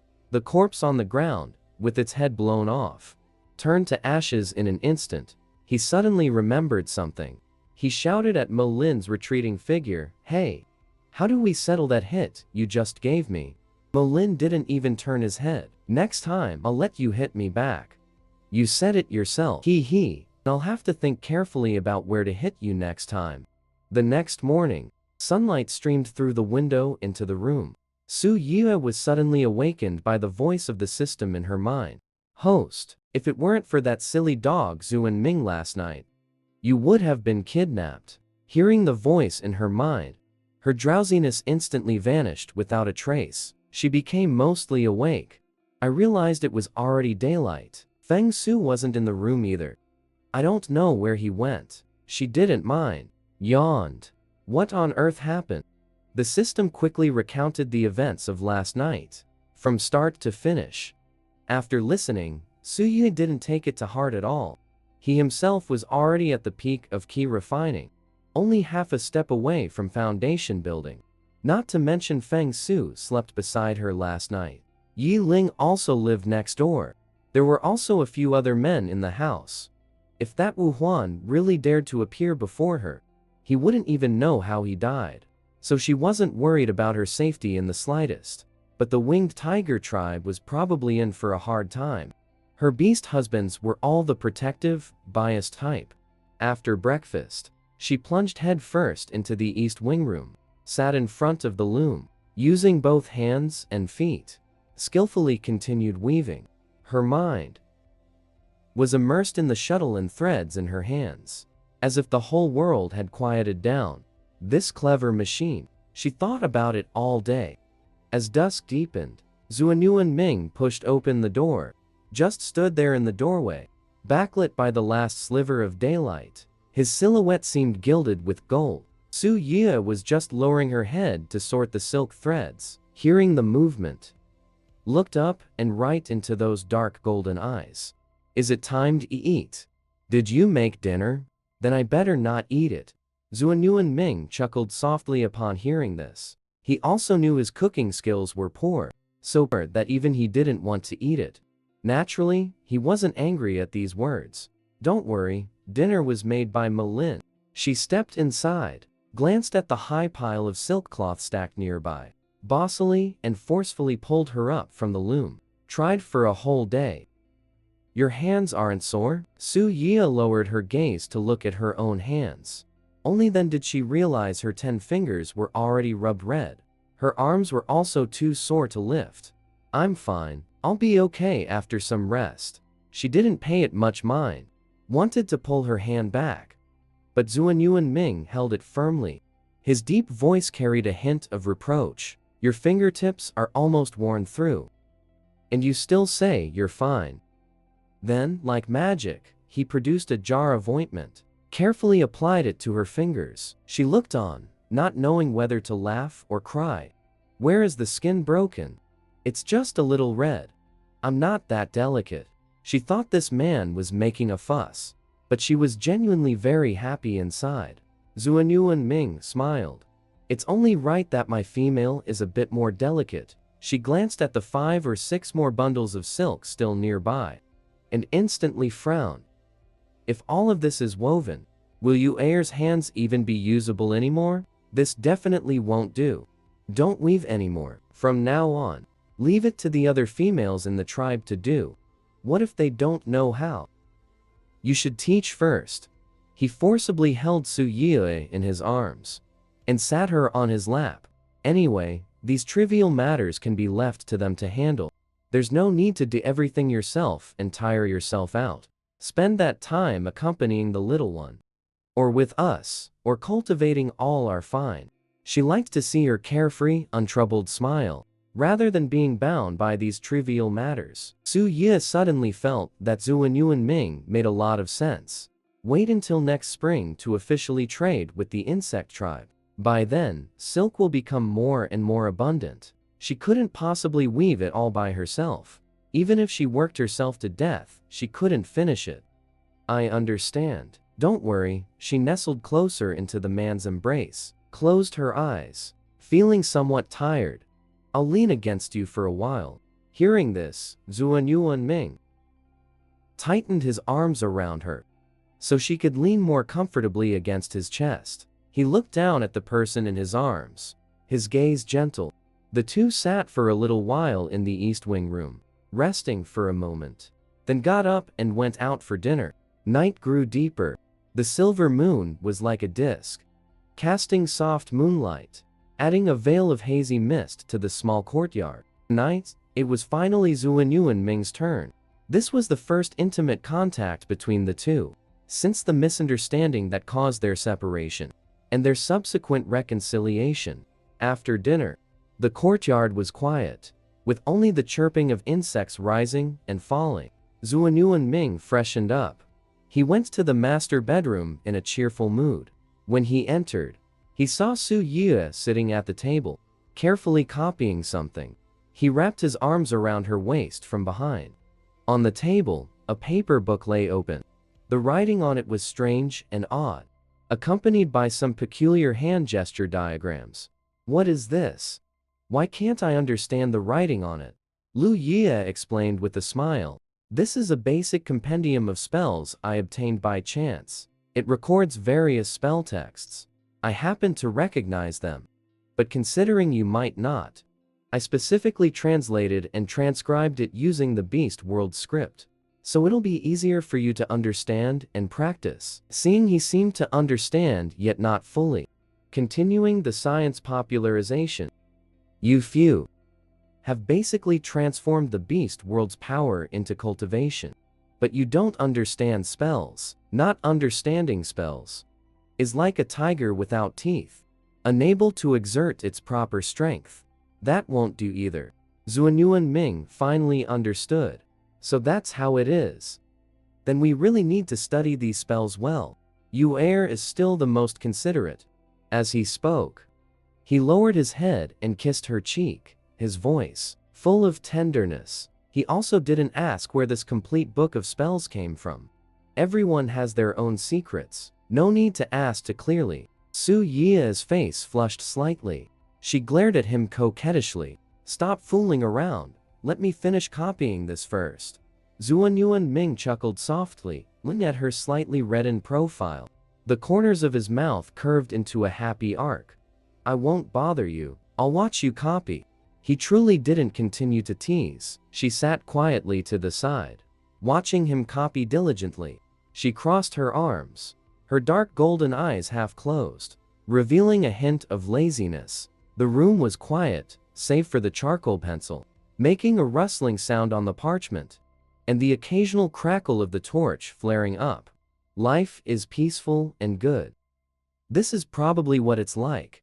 Time passed bit by bit. Outside the window, the moonlight grew stronger, until Su Yue let out a small yawn. Alright, that's enough for today.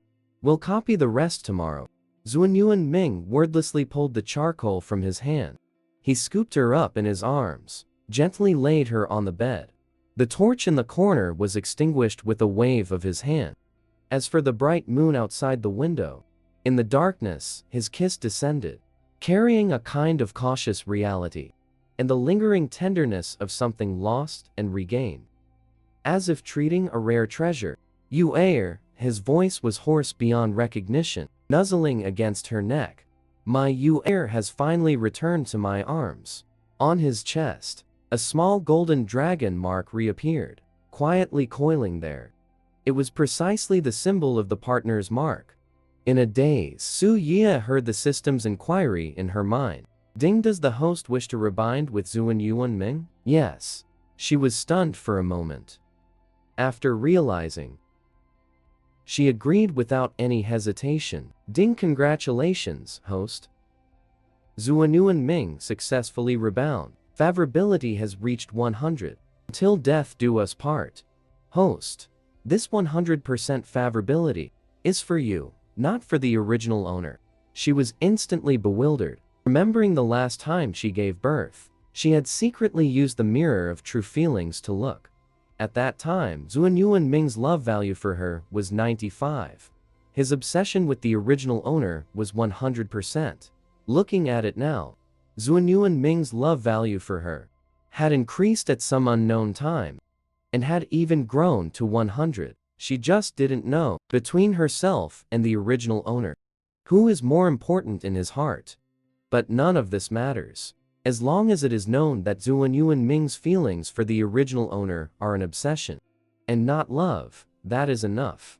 The commotion in the master bedroom lasted for most of the night, and did not end until dawn. Su Ye had barely slept for a while, when she heard Bao Fu shouting anxiously outside. Something terrible has happened. Sister Yue, the dragon clan leader, has personally come with his men to kill people. The dragon cub that took 10 years to hatch. Grandfather, without a word, is about to snatch it away, simply because he believes women are of low status, and unworthy of raising it. Little does he know, the woman is the only cultivator in the beast world, and it is precisely because of her nurturing that the dragon cub has exhibited atavistic phenomena. In the courtyard, when Su Ye appeared with the 2 dragon cubs, Zuanyuan Hao's gaze instantly fixed on the 2 little dragons. He could tell at a glance that this was the long-awaited bloodline of the dragon clan, and also his own grandsons. He forcibly suppressed the excitement in his heart, cleared his throat, and said, "So these are my grandsons." Su Ye truly had no good feelings for this old thing. Suddenly and displeased, she blurted out. No, these are from me and a wild dragon. Zuanyuanhao's face instantly turned as black as a pot's bottom. A flash of anger passed through his golden eyes. He never expected this woman to be so ungrateful, daring to say such nonsense right to his face. She really is something not fit for decent company. Zuanyuan Ming secretly sighed, knowing that Yuer still held a grudge in her heart. He glanced at his father, whose face looked unpleasant. Feeling a wave of helplessness inside, Su Lai inwardly groaned. Seeing the atmosphere was somewhat tense, he quickly stepped in to smooth things over. Patriarch Zuanyuan, please don't mind my daughter's straightforward nature. She loves to joke around. Upon hearing this, Zuanyuan howled. His expression softened slightly. He had come this time to see his grandson, and couldn't be bothered to argue with Su Yue. His gaze stuck to the two little dragons. Unable to look away, the golden little dragon suddenly raised its small head and spat a small stream of water at him with a pft right onto Zuanyuanhao's chest, soaking a large part of his clothes. Yaoer, this is your grandfather. Zuanyuan Ming frowned and scolded lightly. The little golden dragon immediately wilted and coiled back around his wrist. Zuanyuanhao looked down, glancing at his wet chest. Not only was he not angry, instead, he burst into loud laughter. Good boy, you've got spirit. His laughter was hearty, clearly very satisfied with this grandson. If he remembered correctly, this little one had already awakened just 2 months after birth. His talent was truly exceptional. Of his bloodline, his granddaughter, Su Yue, if she knew what Zuanyuanhao was thinking, would probably not be able to resist cursing. Really knows how to pat himself on the back. These two little things. Clearly, he ate the spirit deer in the sharpened wood in his space. Alright, not only is he exceptionally intelligent, but he also awakened his talents ahead of time. Zuanyuanhao reached out to touch the little dragon, but the little golden dragon flicked its tail and dodged. Its eyes filled with vigilance. Meanwhile, the little green dragon tilted its head and sniffed. The grandfather's aura suddenly rushed onto the back of his hand, rubbing against it affectionately. This must be Yaoer. Quite clever, indeed. Zuanyuanhao gently stroked the head of the little green dragon, his stern face unusually softening. Suddenly, he caught a glimpse beneath the little green dragon's scales of faintly visible green patterns. His eyes instantly froze. Then he examined it carefully. His expression changed repeatedly. A golden light flashed violently. Who knows what he was thinking? Quickly grabbed the little golden dragon again, after carefully examining him for a while. After the examination, Zuanyuanhao suddenly burst into loud laughter. Just as expected, this sudden action left everyone present completely bewildered. They had no idea what was going on. Father, what happened to Yaoer and Yaoer? Did you find something wrong? Zuanyuanhao ignored him and only looked at Su Yue. His expression faintly carried excitement. What exactly did you feed them? He had just examined them and discovered that the bloodline of these two boys actually showed signs of ancestral reversion. Throughout the many years of the Dragon Clan's heritage, no descendant has ever been able to achieve bloodline reversion. I never thought I'd see it today, appearing on his grandsons. And both boys have this phenomenon. How could this not make him happy? Su Yue was caught off guard by his senseless question. She was stunned for a moment, but quickly came to her senses. This old thing probably noticed something different about the two brats, so she directly inquired in her mind. System. The old thing is excited. About what? The system instantly replied in her mind. What else could it be? The two dragon cubs drank Jian Muling Lu. Not only did it boost their intelligence, their bloodline also started to revert to their ancestors. She raised an eyebrow imperceptibly. She knew Jian Muling Lu could increase intelligence, never expected it could also make the young one's bloodline revert. Quite a pleasant surprise. Knowing what was going on in her heart, she glanced at Zuanyuan Ming and had no intention of telling him the truth. She said, with a calm expression, "What for what? It's just some ordinary beast. milk and meat, isn't it? Could it be that the dragon clan's children are all raised on dragon saliva grass and spirit fruits? Well, I'm really sorry. Our lower realm is so desolate, even birds don't shit here. Little Gord doesn't have those good things. Upon hearing this, Zuanyuan howled. His face instantly darkened. This ungrateful woman. He naturally didn't believe Suyu's nonsense. What ordinary beast, milk and meat, could make his two grandsons' bloodline revert? What kind of joke is this? There must be some secret he doesn't know. This impostor is indeed not simple. He gave him a deep look. Only then did he withdraw his gaze. Fine, since you are unwilling to speak. I, the clan leader, will not force you.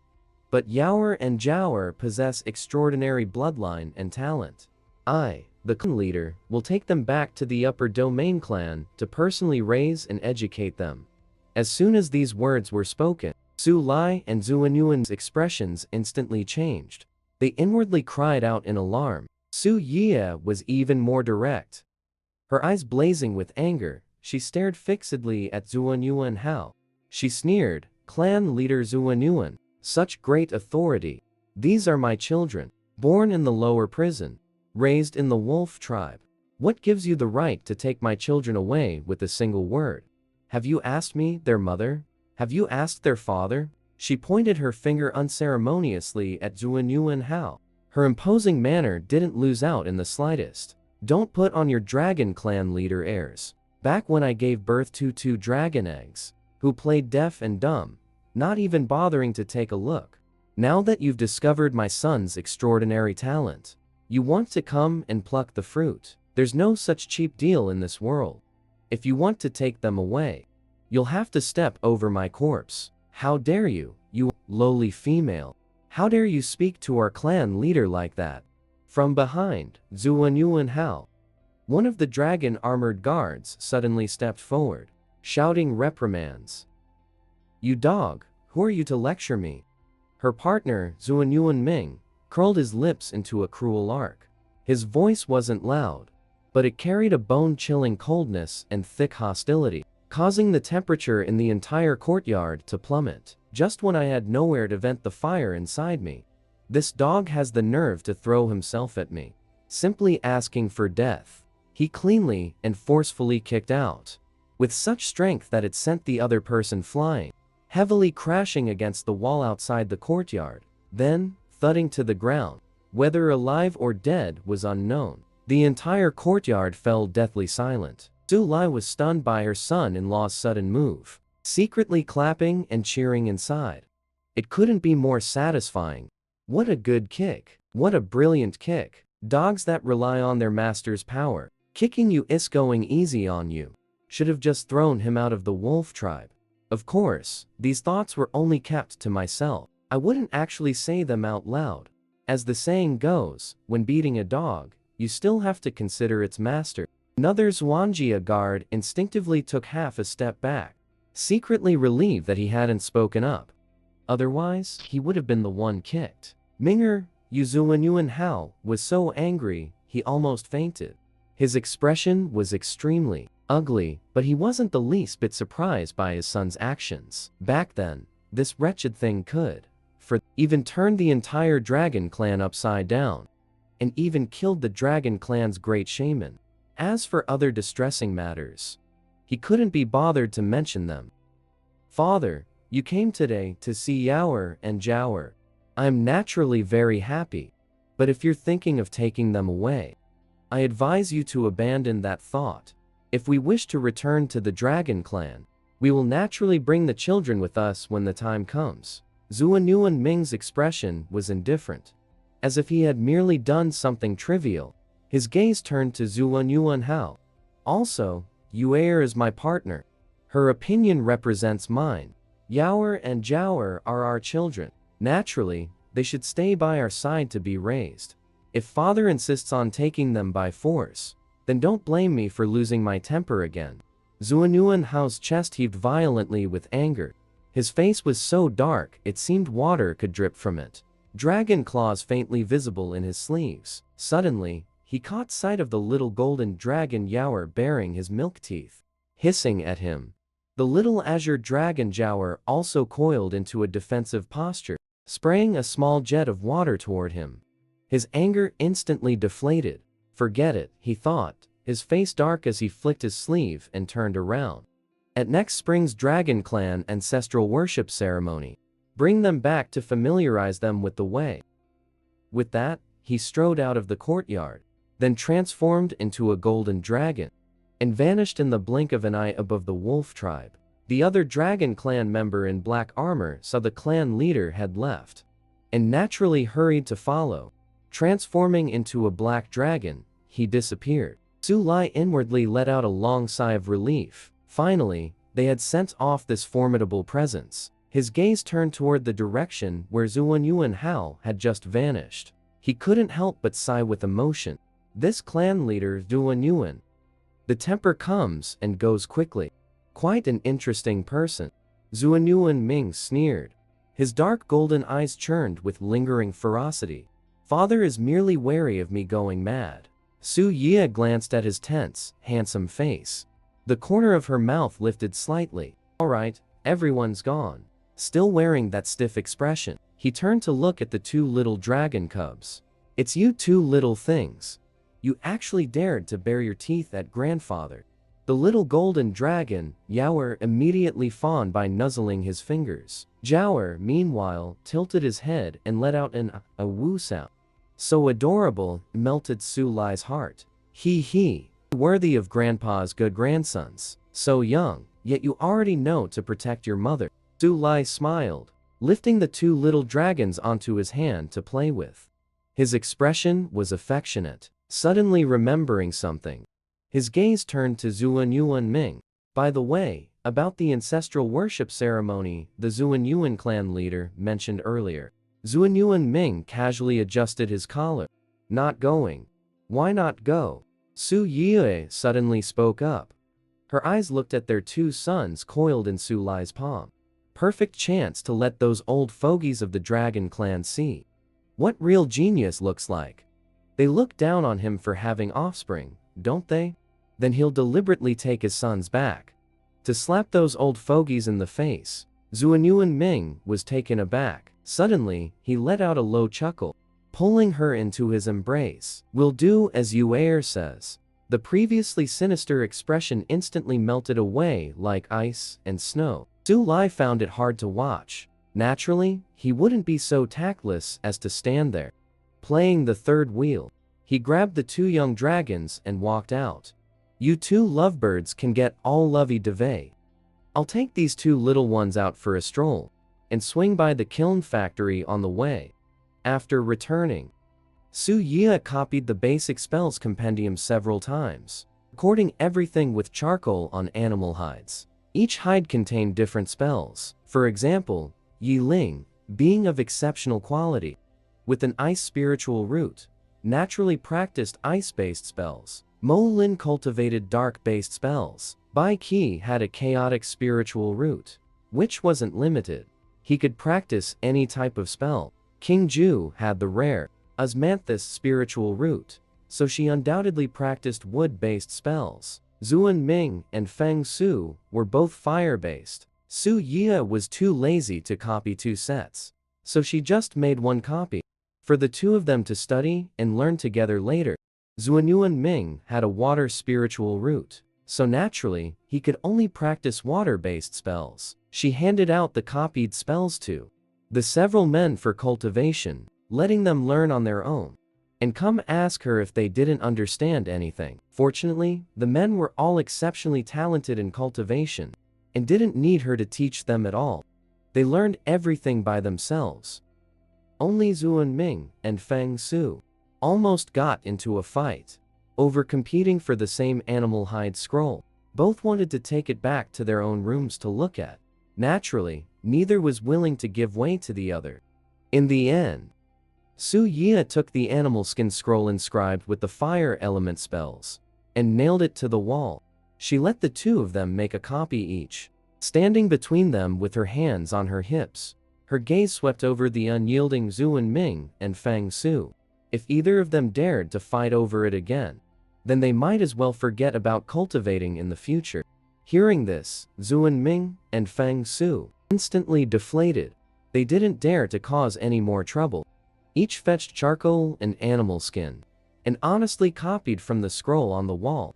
3 days later, a rumbling boom once again echoed from the back mountain of the wolf tribe. A small mushroom cloud rose once more from a certain spot on the back mountain.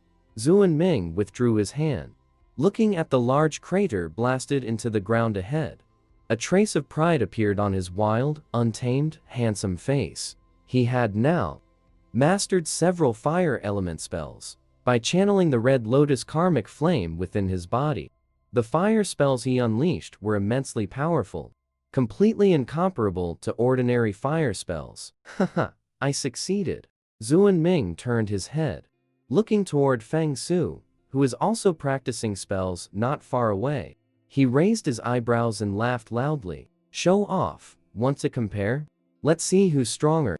Hearing this, Feng Su slightly lifted his peach blossom eyes, his fingers swiftly forming seals. Bring it on. You think I'm afraid of you? The two beast husbands simply had a fight. It actually blasted out mushroom clouds all over the mountain. Just as they were fighting to their heart's content, a dark figure silently appeared on the battlefield. However, he didn't even look at those two brutes, and only expressionlessly raised his hand. Thick darkness, as if alive, flowed out from his palm, instantly devouring that dazzling firelight and the sky. In 1 second, daytime turned into night, pitch black. Damn snake, ruining my fun again. Zuan Ming's voice sounded especially irritable in the darkness. With a hiss, the red lotus karmic fire reignited in his palm. Mo Lin, you really know how to spoil the mood. Feng Su brushed the sleeves of his clothes in displeasure. That brute and I just learned this magic, and we're right in the middle of an exciting bout. What are you causing trouble for? Mo Lin withdrew his hand. The surrounding darkness receded like the tide, instantly restoring the light. He coldly glanced at the two of them, his thin lips uttering a single word. Fuck. A clear, cold sneer was heard. King Ju was already by an ancient tree not far away, having arrived at some unknown time. His emerald green eyes swept over the chaotic scene. Are you too dissatisfied with how intact the back mountain is, specifically here to demonstrate an enemy attack for the tribal ORCs? Make a bit more noise, and Yahello will probably come whip you with vines. His tone was indifferent, his venomous tongue as sharp as ever. King Ju is right. A gentle voice, tinged with laughter, sounded. Bai Qi's figure emerged from further back. The phantom of the 10-tailed heavenly fox flashed briefly behind him, as his androgynously handsome face grew increasingly inscrutable. His gaze swept over the ravaged forest on the back mountain. The curve of his lips deepened. Practicing magic is a good thing, but this commotion is truly disturbing the people. Just now, Yi Ling sent me a voice message saying, the patrol team has already sent someone to inquire for the 5th time, asking if another tribe is launching a sneak attack. Zuan Ming and Feng Su immediately looked somewhat embarrassed. Zuan Ming, with the dark face, cursed back. Old fox, stop pretending here, as if you haven't been practicing magic here yourself. I naturally practice too, but I have restraint. Unlike you two causing such a huge disturbance. Bai Qi lightly tossed out this one sentence, successfully making Zuan Ming and Feng Su's faces turn even darker. Feng Su, on the other hand, shook his head, trying to regain some face. If we don't make a bit of a commotion, how would we know if we've mastered it or not? As soon as the words fell, the surrounding plants began to grow wildly, as if restored to life in an instant. The few of them simultaneously looked in a certain direction. They saw Su Yue, who had appeared at some point under an ancient tree. His blue eyes swept over the surrounding devastation, his face full of helplessness, as if scrutinizing a group of mischievous children. Whoever blew the crater is responsible for filling it in themselves. There are many young ones in the tribe. If one accidentally falls in and can't climb out, and then accidentally gets buried by dirt, Just as Su Yi's voice fell, from afar, Silver Blade, Black Fiend, Twin Swallows, and the 8 snakelets from Mo Ridge all came running over, followed closely by 3 little phoenixes who had come out to play. And a gold and a green, 2 young dragons, Silver Blade, running at the very front, suddenly dashed to Su Yi's side. A flash of white light, and it turned into a pink, chubby little ball, holding Su Yi's little hand, pointing at those big craters blasted out by magic, babbling in a milky voice, "Mama, we want to play jump jump." That said, it was something else. Black Fiend, Twin Swallows, and the 8 snakelets also transformed into beastkin cubs, one after another, clutching at Molin's pant legs, babbling in milky voices about wanting to jump into the pits. The 3 little phoenixes and 2 young dragons were still small. They couldn't speak yet, and didn't yet know how to transform. But that didn't mean they understood nothing. They had long since each slipped into those pits to play. Su Yue and Mo Lin both darkened their faces simultaneously. Their own cubs wanted to jump into pits. What could they say? Could they possibly say no? Obviously not. Su Yue turned her head to look at Zhuan Ming and Feng Su. The meaning was very clear. The pits you made. You deal with it yourselves. Zhuan Ming and Feng Su were helpless expressions. Troublesome kids. The two exchanged a glance, simultaneously turned their heads away. They rarely got to fight so freely. Who remembered to control their strength? Anyway, they didn't remember. Now, it's fine. The pit dug big. Their own cub wants to play jumping into the pit. Bai Qi picked up the little fox Juo from the pit, reached out and patted the dust off his own daughter, then drifted away effortlessly. A young lady. What's there to play jumping? No mud pit to be had. Getting all dirty. Just walked a few steps. Suddenly, plop, plop, this came from behind. Couldn't help but look back. The 2 little wolves, Zuan Ba and Zuan Yan, had already rolled into the biggest pit, excitedly digging at the soil. Covered in dust, they howled at Yin Ren on the shore. They went ow, ow, to show off that they had claimed the best and biggest pit first. Zhuan Ming not only didn't, instead squatted by the pit edge, chuckling and said, "Good boys. Even better at picking spots than your father back in the day."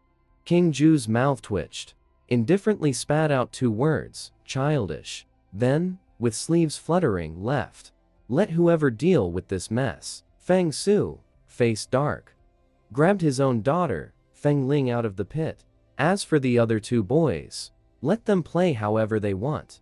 Zhuan Yuan Ming, not far away, practicing spells where there was flowing water, didn't even glance at the commotion over there, as if it had nothing to do with him. As for the 2 cubs, playing in the mud pit over there, not caring at all. Let them play however they want. Being sturdy is good. Less likely to get sick. Anyway, there's a reckless man keeping watch.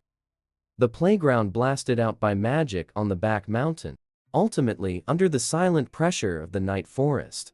There are the instigators. Zhuan Ming and Feng Su happily start on the desserts. When the last leaf of late autumn falls, Su Yue uses 200 faith points to break through to foundation establishment. King Ju, Yi Mo Lin, Zhuan, Yuan Ming, Feng Su. Several are already at the peak of key refinement level 12, just 1 step away from breaking through to foundation establishment. Zhuan Ming's consciousness breaks through to key refinement level 12. Even Bai Qi, who started the latest, in just 10 short days of cultivation, has already broken through from key refinement level 9 to key refinement level 11. While also handling affairs of the Beast King City, his cultivation speed is considered very fast. There are 7 freaks at home. If he doesn't work harder, he's afraid he'll become the most useless one. Su Yi sits cross-legged by the spirit spring within the space. The moment spiritual power in her danchin condenses into a liquid vortex, the surrounding plants and trees stir without wind. She slightly opens her eyes. A clear light flashes briefly in their depths. She uses her spiritual sense to examine the changes in her body. The corner of her mouth lifts slightly. Upon reaching foundation establishment, one can fly on a sword. She plans to buy a flying sword. Just imagine the feeling of soaring through the sky on a flying sword. It couldn't be more awesome. It would be best to buy another sword as well, to also enhance her strength. Her consciousness sinks into the system space, looking at the shiny faith points on the panel, 2375. The mood is extremely good. The system opens the faith value mall. I want to buy. The system's light screen swishes open. The dazzling array of goods makes Su Ye's eyes blurry. Ordinary low-grade flying sword, 300 faith points. Mid-grade flying sword flowing light, 500 faith points. High-grade flying sword Heart Frost, 800 faith points. Comes with the sword control formula, startling swan sword art. Zuan rank. Mid-grade 500 faith points. Su Ye's finger pokes and prods on the virtual screen. This startling swan sword art name is pretty flashy. How's the effect? The system immediately pops up a demonstration scene. Look, host. In the scene, a cyan sword light moves like a startled dragon. Wherever it passes, the mountain terrain is drastically altered. Comes with an elegant movement technique bonus. Especially suitable for showing off coolly. Suitable for displaying immortal grace. The corner of his mouth twitches. His mind inexplicably thinks of King Ju, ethereal and immortal, holding a long sword and acting cool. That's the one, she decisively decides. Also want that frost cyan sword. His finger suddenly stops on a certain product. Wait, what is this? Spirit Mushroom Atlas. Host has a really good eye. The system suddenly turns into a sales pitch machine. Buy the Spirit Plant Atlas, now for only 998. Comes with 10 random spirit seeds. Don't stop, come and get it. He's choked by this sudden shopping frenzy and says, "Speak human language." The system instantly returns to normal. It can identify the medicinal properties of all spirit plants and their cultivation methods. Doesn't the host have wood element abilities? Better when used together. Looking at the shopping list, Su Yue struggled for a while. In the end, she gritted her teeth and chose to buy. She comforted herself. This counts as investing in her own future. And with this atlas, she could better utilize her wood element. After the faith points were deducted, on her panel, the faith points entry became a pitiful 77. But before her, 3 new items appeared. They were precisely the Frostgreen Sword, the Swanflight Sword art, and the Spiritual Plant Atlas system. Looking at the remaining faith point balance of only 77, heartbroken and filled with regret. The host really is a spendthrift. You should at least keep some pocket money. The speed of that change in expression was as if the one who had been pushing the sales so hard just now wasn't him. Su Yue couldn't be bothered to pay attention. This kind of system shouldn't be called a wealth-obsessed system. She toyed with the frost green sword in her hand. Its cool blade was like a pool of autumn water. Its edge contained and restrained. She then flipped through the atlas recording various exotic flowers and rare herbs. Inside, it was richly illustrated with both pictures and text. The detail was excruciatingly thorough. Finally, a plump, round, and full spiritual seed, exuding spiritual energy, landed in her palm, brimming with vitality. Not recognizing what kind of seed it was, she planted them all in the spiritual field within her space, right next to the swordwood, which had already grown as tall as an adult, vibrant and full of life. Spiritual energy misted around it. Noticing that Ling Lu had appeared on the leaves again, her eyes instantly brightened. She quickly ran back to the wooden house, took out a ceramic bowl to collect. Watching the Jianmu Ling Lu rippling at the bottom of the bowl, counted carefully, found there were exactly 8 drops, perfect for Mo Lin's 8 snake cubs to drink. As for Yin Ye's cubs who haven't drunk Jianmu Ling Lu, they'll just have to wait until next time. In the following days, Su Ye's life went on as usual, except he would often run to the back mountain to practice swordplay. Occasionally, he would also fly around on his flying sword. At first, his flying wasn't very smooth.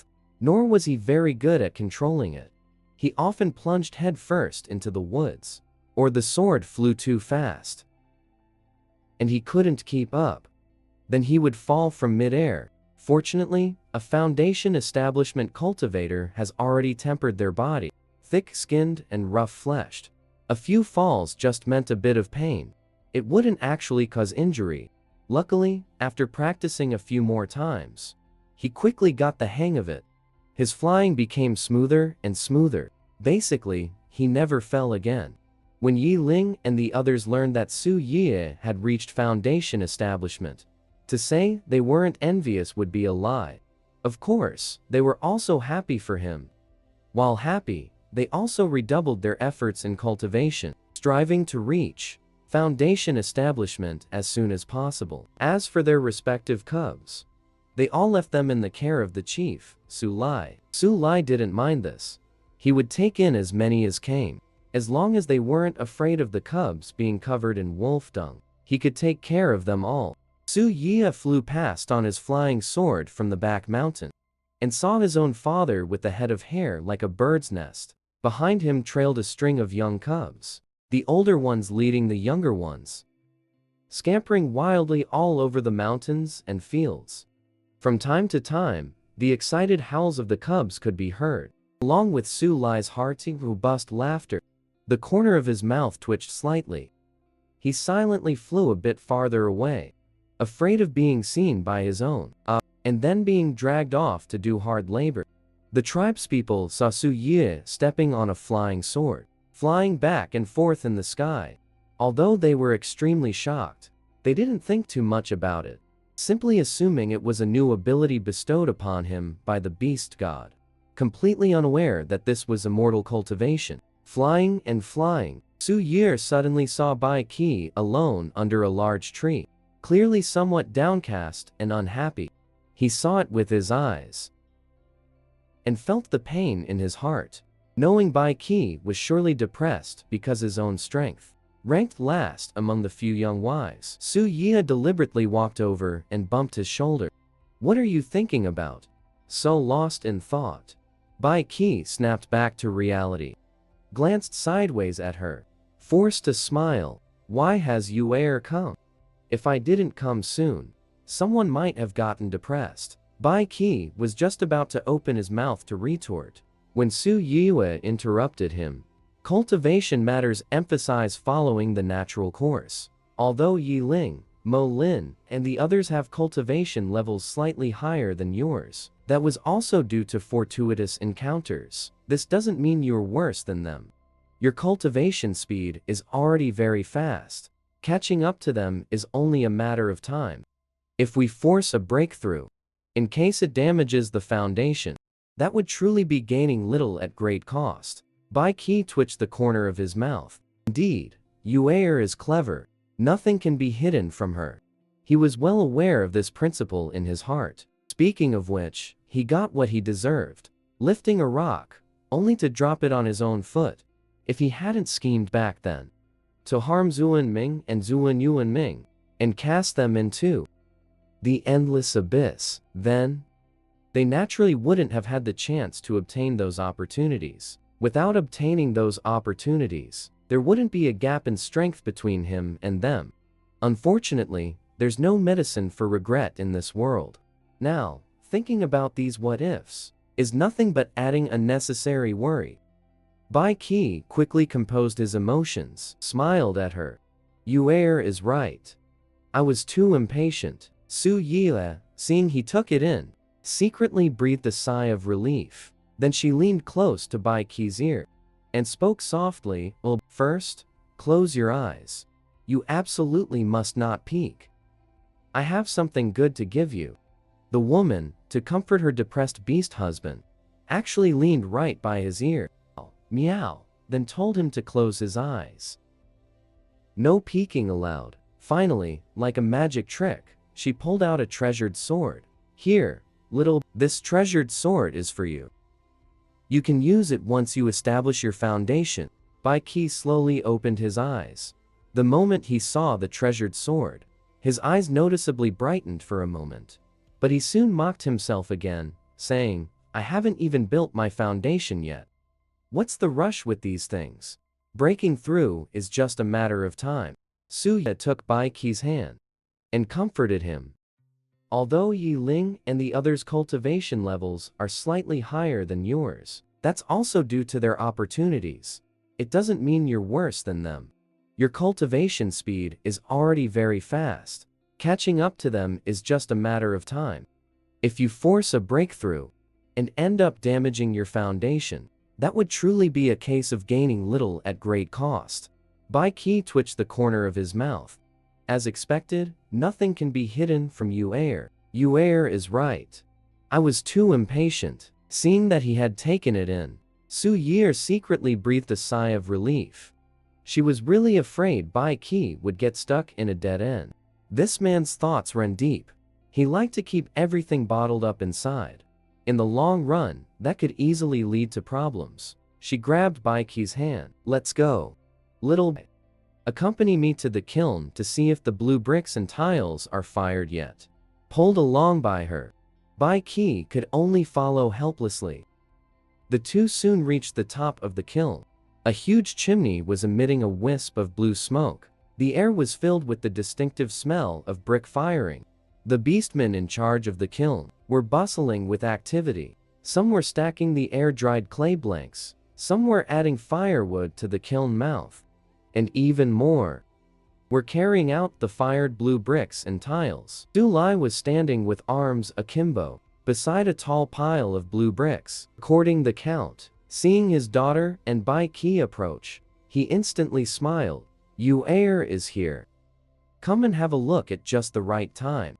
The quality of this batch after firing is even better than last year's. Alright, Su Yi, and walked over with a smile, casually picking up a blue brick to examine.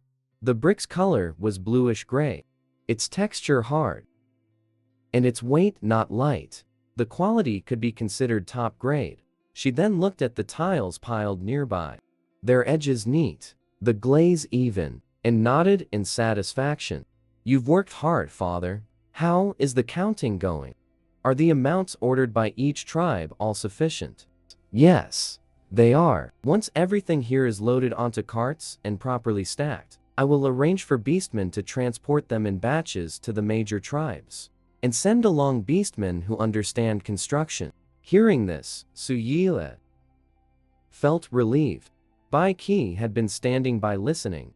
He thought of something, suddenly frowned and spoke. Regarding the transportation matter, I'm afraid we still need to be cautious. Both of their gazes turned to him. Bai Qi's fox-like eyes narrowed slightly. The journey is long, and what we are transporting is such a large quantity of highly valuable goods. The target is too big. Although the wolf tribe has recently gained considerable prestige, and no one dares to provoke them, it's hard to avoid those who might covertly covet this. Especially that dog-making tribe which survives by plunder. It's hard to guarantee they won't take desperate risks. Intercept midway. Su Lai frowned. They wouldn't dare to do it openly, of course. But if they disguise themselves as wandering beastmen and rob us halfway, then it's hard to say. Bai Qi's voice was calm. His face showed no expression either. Su Lai and Su Yiwe both fell into deep thought instantly. It must be said, Bai Qi's consideration was very thorough. Su Yi's expression changed slightly. She immediately thought of a solution. Then let Yi Ling O Lin, King Zhu, Zuan Ming, and the others personally deliver it. Let's see who dares to be so blind as to rob them.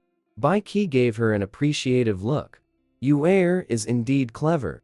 That's exactly what I meant. With the few of them present, even encountering a large-scale robbery would not be a cause for fear. Su Lai laughed heartily. He naturally had no objection to this. Thinking of Bai Qi's identity, he coughed lightly twice. That, Bai Qi, you'd better not go. Send someone else instead. Bai Qi looked at Su Lai with a half-smile. Father-in-law, are you looking down on Menno? Think my strength is lowly, unworthy of traveling with them? Su Lai was greatly startled by these words. His expression also became somewhat awkward. That's not what I meant. After all, you are the Beast King. Personally escorting goods doesn't sound good if word gets out. Bai Qi chuckled lightly. Father-in-law worries too much. Although I am the Beast King, I am also Yuer's beast husband. As for how others may criticize, I do not care. Besides, staying here all day is quite dull. I also want to take this chance to go out for a walk. Su Yue instantly understood. He was seizing the opportunity to seek a chance to break through to Foundation establishment. She thought for a moment and did not stop him. It's good to go out for a walk. Consider it a form of training.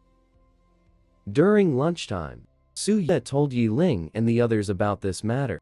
The several beast husbands naturally had no objections. Zhu Ji had been meditating and cultivating in the room for an entire winter. It's good to go out for a walk to stretch his limbs. Seeing the men agree, she was very happy. Then, as if by magic, she took out the remaining 6 flying swords and the transcribed startling swan sword art and distributed them one by one. The silver one to Yi Ling, the black one to Malin, the cyan one to King Ju, the purple one to Zuan Ming, the red one to Feng Su, the golden one to Zuan Yuan Ming. Bai Qi's flying sword and sword art had already been given to him in the morning. This time, there was no need to mention it again. This was also the first time Yi Ling, Mo Lin, and the others possessed a magical flying sword. Naturally, they were overjoyed. Ordinary iron weapons are already extremely sharp weapons on the Beast World continent, let alone a magical flying sword. Such a treasured sword is absolutely unique, especially since it was personally given by Yuer, making it extraordinarily meaningful to them. Several beastmen tacitly did not inquire about these magical tools, where the flying swords and sword techniques came from. Yuer has secrets they have known for a long time. If she could speak of them, Yuer would have told them long ago. Not speaking means it is a secret that cannot be told. In that case, why should they dig to the bottom of it and put Yuer in a difficult position? Sunlight spilled through the clouds, spreading a layer of gold over the earth. After the meal, King Ju and Zuan Ming took their respective flying swords and eagerly went to the back mountain, clearly wanting to practice sword flight. Before watching Feng Su and the others fly in the sky, they were extremely envious. However, their true forms are wolves, without wings.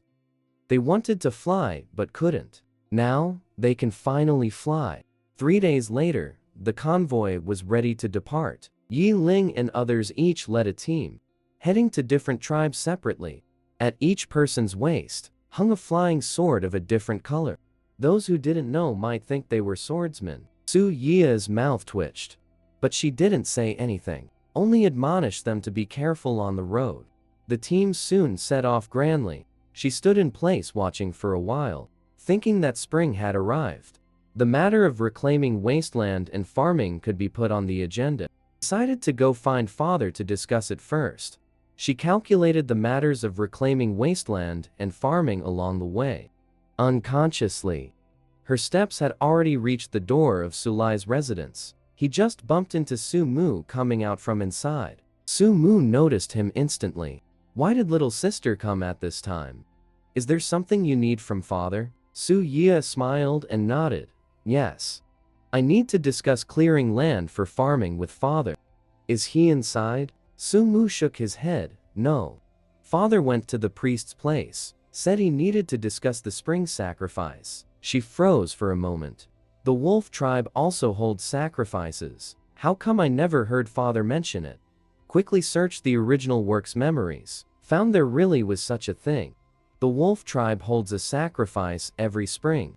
They pick an auspicious day to pray to the beast god for favorable weather, abundant hunting, and the tribe's safety. As the beast god envoy's disciple and the priest's apprentice, I definitely have to participate in this annual spring sacrifice. Brother, has the priest set a specific date for the sacrifice? Su Mu frowned. Not yet. The priest said he needs to divine to choose an auspicious day. But it's probably a matter of these next few days. It won't be delayed too long. She breathed a sigh of relief. As long as it doesn't conflict with the Dragon Clan's ancestor worship at the start of next month, it's fine. Just as she was about to turn and go to the priest's place to find Sulai, she was suddenly grabbed by Sumu. "Oh, right, little sister." Sumu lowered his voice mysteriously. "Are you guys secretly practicing something? Why did I see Yi Ling, King Ju and a few others were flying back and forth on the back mountain, stepping on flying swords? My younger sister is one thing. As the beast god's envoy, and also the old priest's disciple, it's normal for her to know some special abilities. But Yi Ling Malin, King Ju and those few, stepping on swords and flying around in the sky, that is not normal." Su Yie was stunned for a moment, then realized he was talking about sword flight. She secretly used the art of observing Qi to glance at Sumu, and saw the Qi above his head was white. White represents ordinary Qi fortune, a lifetime of being utterly unremarkable. She also secretly checked his aptitude, and found he had no spiritual root at all. With such aptitude, cultivating through Qi fortune really has no future. Instantly withdrawing the art of observing Qi, she coughed dryly twice. "That, brother, we are indeed cultivating a new ability, but this requires special talent. You should still strive to be the tribe's #1 warrior. That's more realistic." Upon hearing this, Sumu's face immediately fell. Special talent? It couldn't be that beast god dream revelation thing again, could it? He looked suspiciously at his younger sister. "When you wet the bed as a child, I helped mom deal with it. Now, you're speaking in riddles with me." Suya burst out laughing. Just as she was about to explain, she suddenly caught sight of the old priest leaning on an ancient staff, walking out from the courtyard, followed by Sulai, who was saying something. Sulai instantly caught sight of the brother and sister pair. He directly ignored his disappointing son, hastily waving towards Su Yue. "You've come just in time.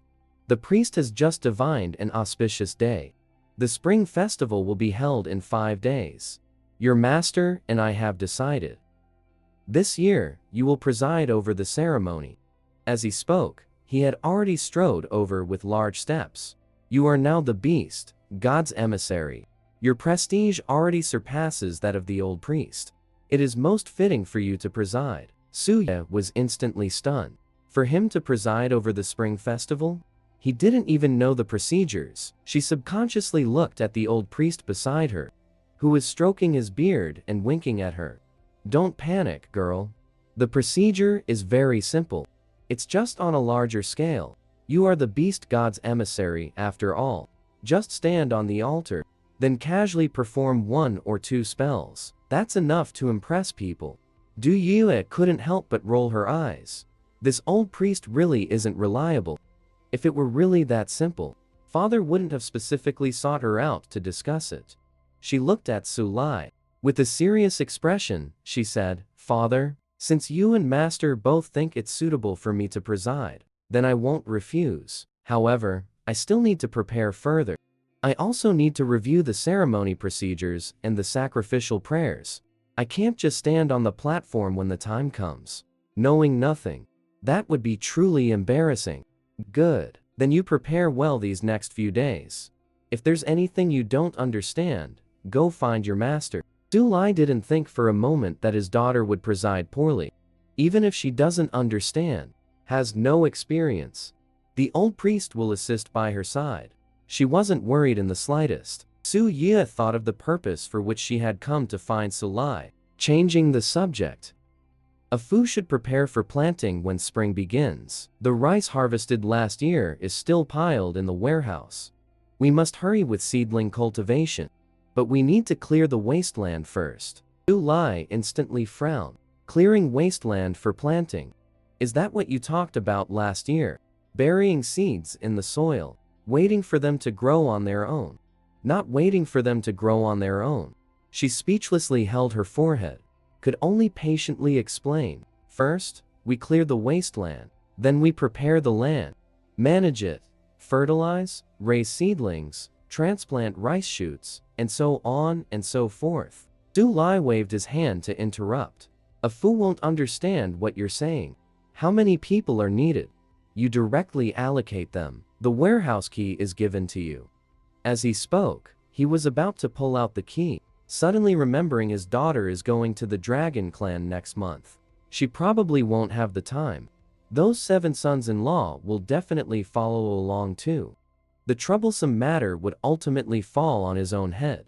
She can't even tell rice from weeds. How is she supposed to go and plant? Instantly, his head began to ache. Suddenly, his eyes lit up.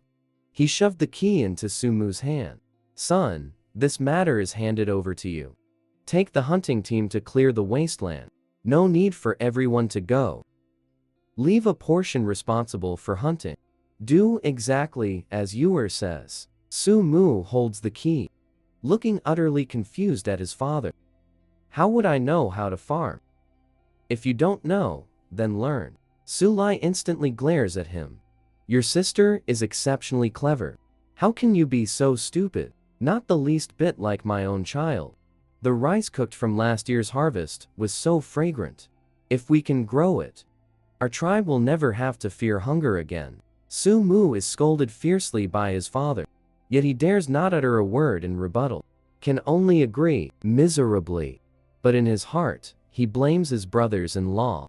It's all because these guys are too capable, making him seem particularly useless. A few days later, Yiling and the others' delivery team return to the tribe, one after another, and bring back a large amount of traded goods, mostly furs and game. Of course, there are other miscellaneous items. The goods traded from the ox tribe are corn. The rabbit tribe gave carrots. The deer tribe brought back a golden lump called sweet potato. Suya examines it carefully. Isn't this just sweet potato from later times? This is really good stuff. Not only is the yield high, roasted sweet potatoes taste even better. And this thing isn't picky about soil. Just toss it in the ground, and it'll grow. But when he discovers Yiling only brought back half a small bag of sweet potatoes, he is instantly dumbfounded. The wolf tribe sent a full dozen carts of green bricks in the past. How come only a small half bag of sweet potatoes was exchanged? His gaze turned to Yiling. Why are there so few sweet potatoes? Yiling looked somewhat embarrassed. That Lu tribe said. They also discovered this kind of gold nugget by accident. Only that patch of land had it. Once dug up, it's gone. They also said they weren't sure if you wanted it. If it could be used as trade goods, if it's possible, they would go look elsewhere. How could we not want it? Suya looked at the sweet potatoes in her hand. Her eyes lit up. Tell them we want as much as they have. These sweet potatoes can be a staple food. And the yield is high. Yiling nodded. A hint of a smile flashed in her eyes. Good. I'll send someone to deliver the message right away. She excitedly examined the sweet potatoes in the animal skin bag, already starting to plan how to sprout and plant them. Suddenly remembering something. Right. You didn't run into any trouble on the delivery road, did you? Yiling's expression turned cold. A few blind stray beastmen tried to rob the goods. I froze them into ice sculptures and tossed them by the roadside.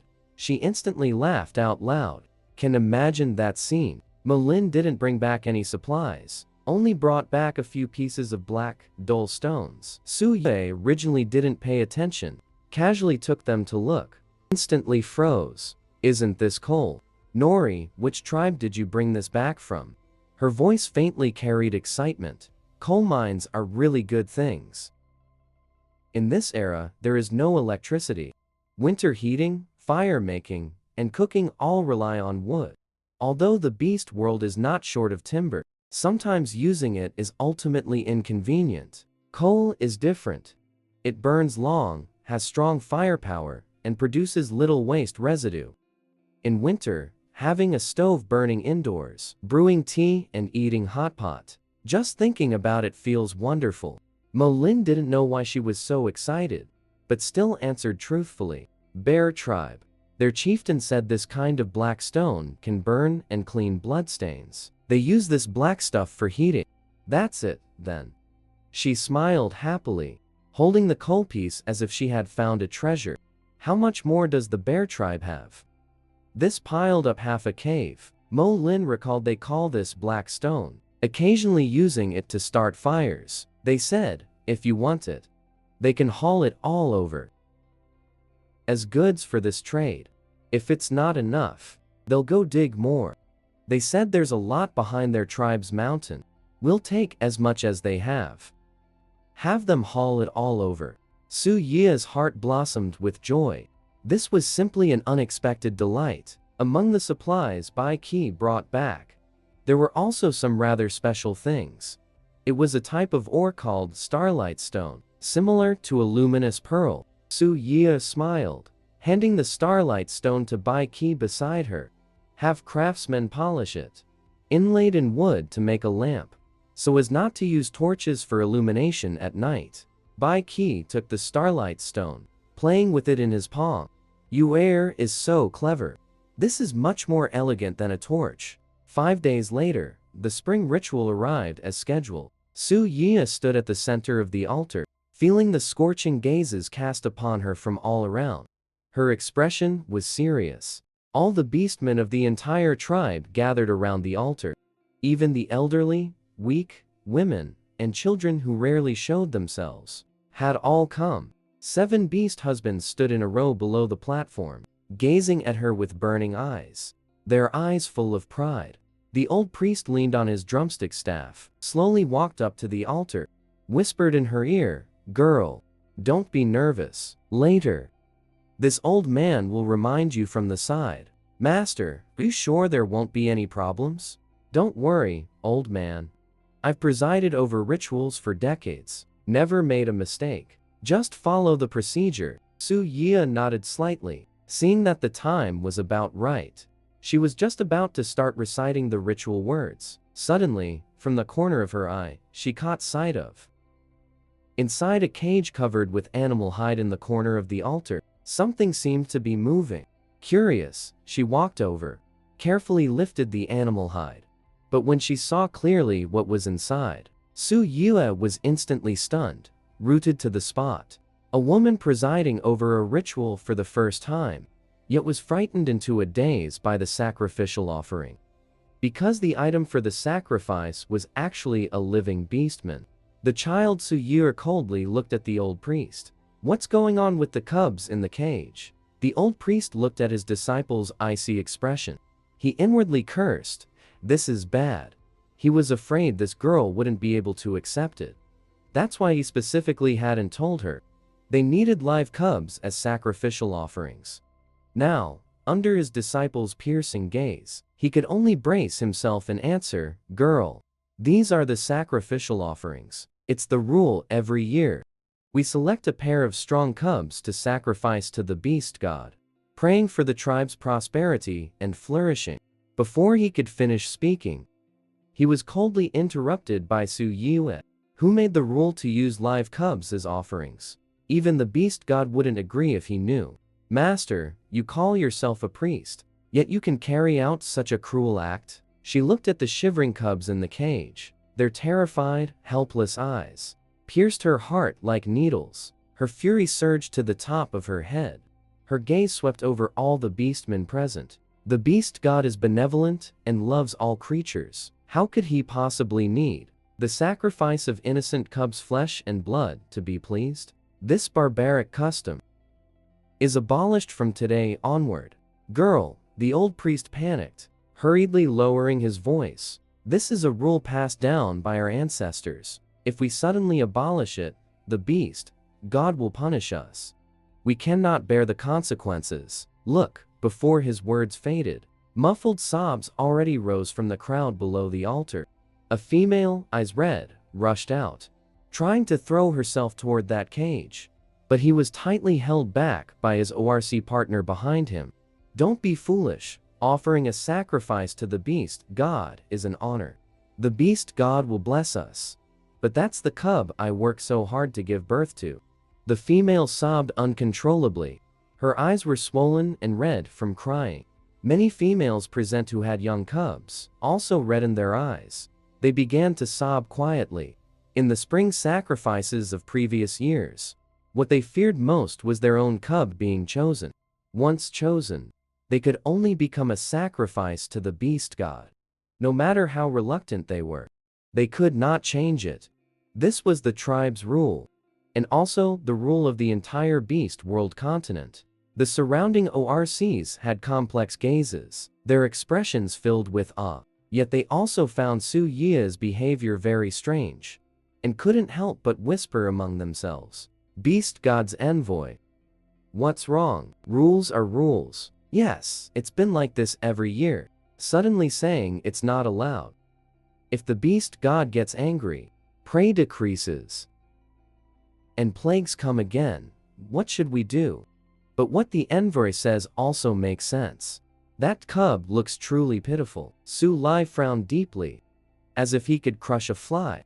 He looked at his daughter's unusually intense reaction, feeling extremely perplexed in his heart. Yu grew up in the tribe, and has participated in countless sacrifices. In previous years, although she would show some reluctance, she never openly opposed it so fiercely as she did today. She even directly denounced it as a bad custom. This is too abnormal. His gaze swept over the faces of Yi Ling and the other 7 sons-in-law. He discovered that they weren't the least bit surprised, and instead were expressions of understanding and support. Just as the voices of doubt began to rise, and the situation started to become uncontrollable, Yi Ling suddenly stepped forward. His eyes looked at all the beastmen present. Yu is the messenger recognized by the beast god. Her words are divine oracle.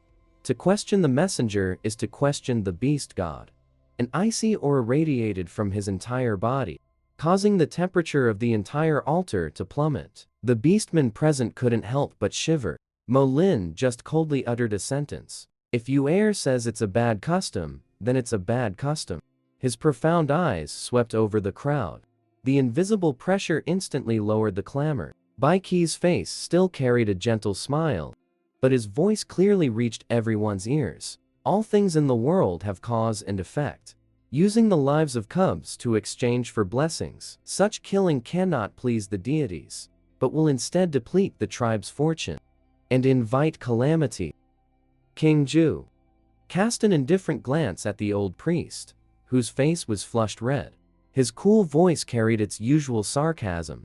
Priest, you have presided over sacrifices for decades. Have you only learned to use cubs? To curry favor with an illusory existence? If the beast god were truly bloodthirsty, how would it differ from a ferocious beast, stubborn and unyielding?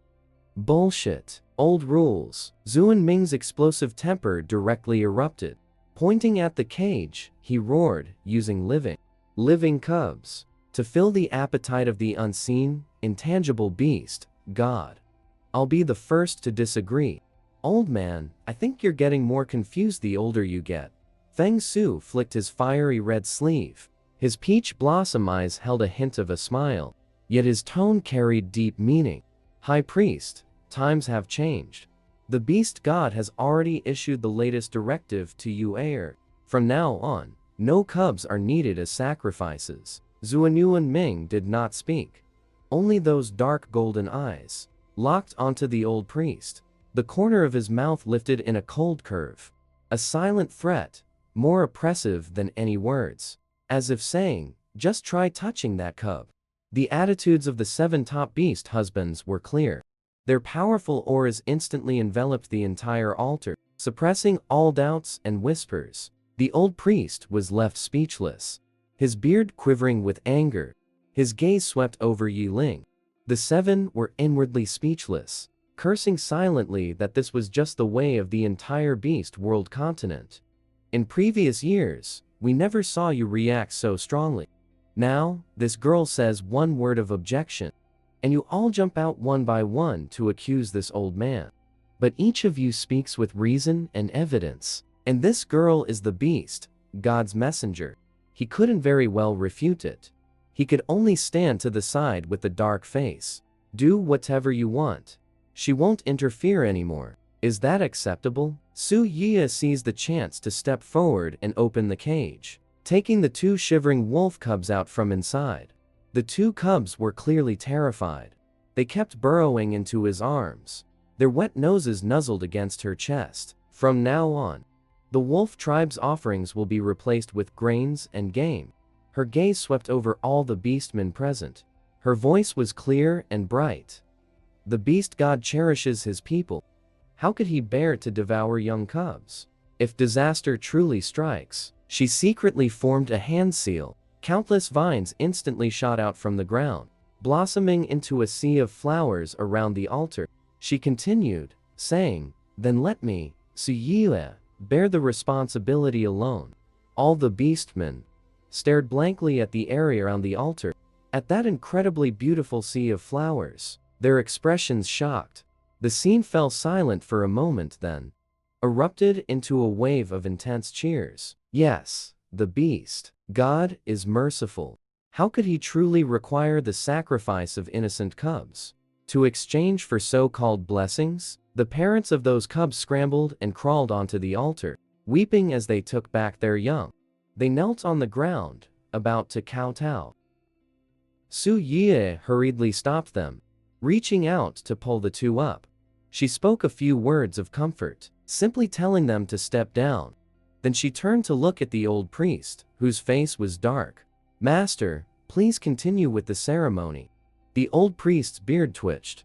He snorted angrily, flicking his sleeve. "You, girl, you've released all the offerings. What ceremony is there left to continue?" "Master, you are mistaken.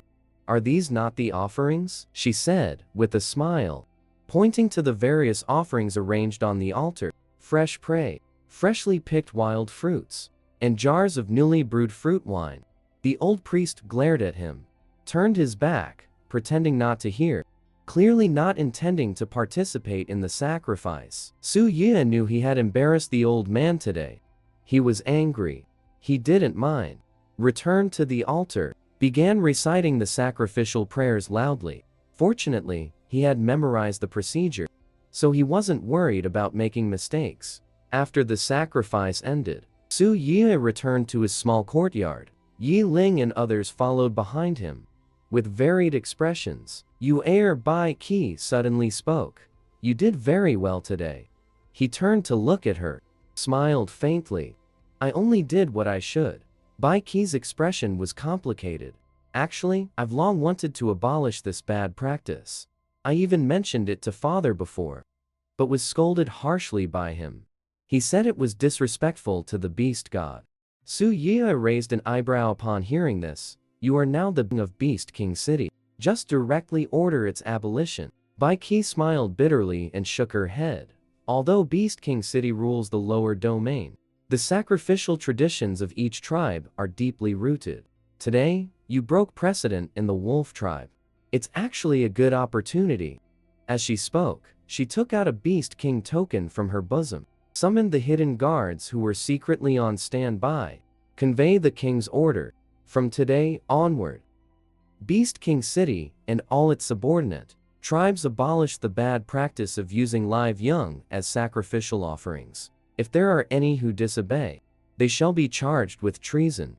It is the Beast King. Feng Su's eyes flickered slightly.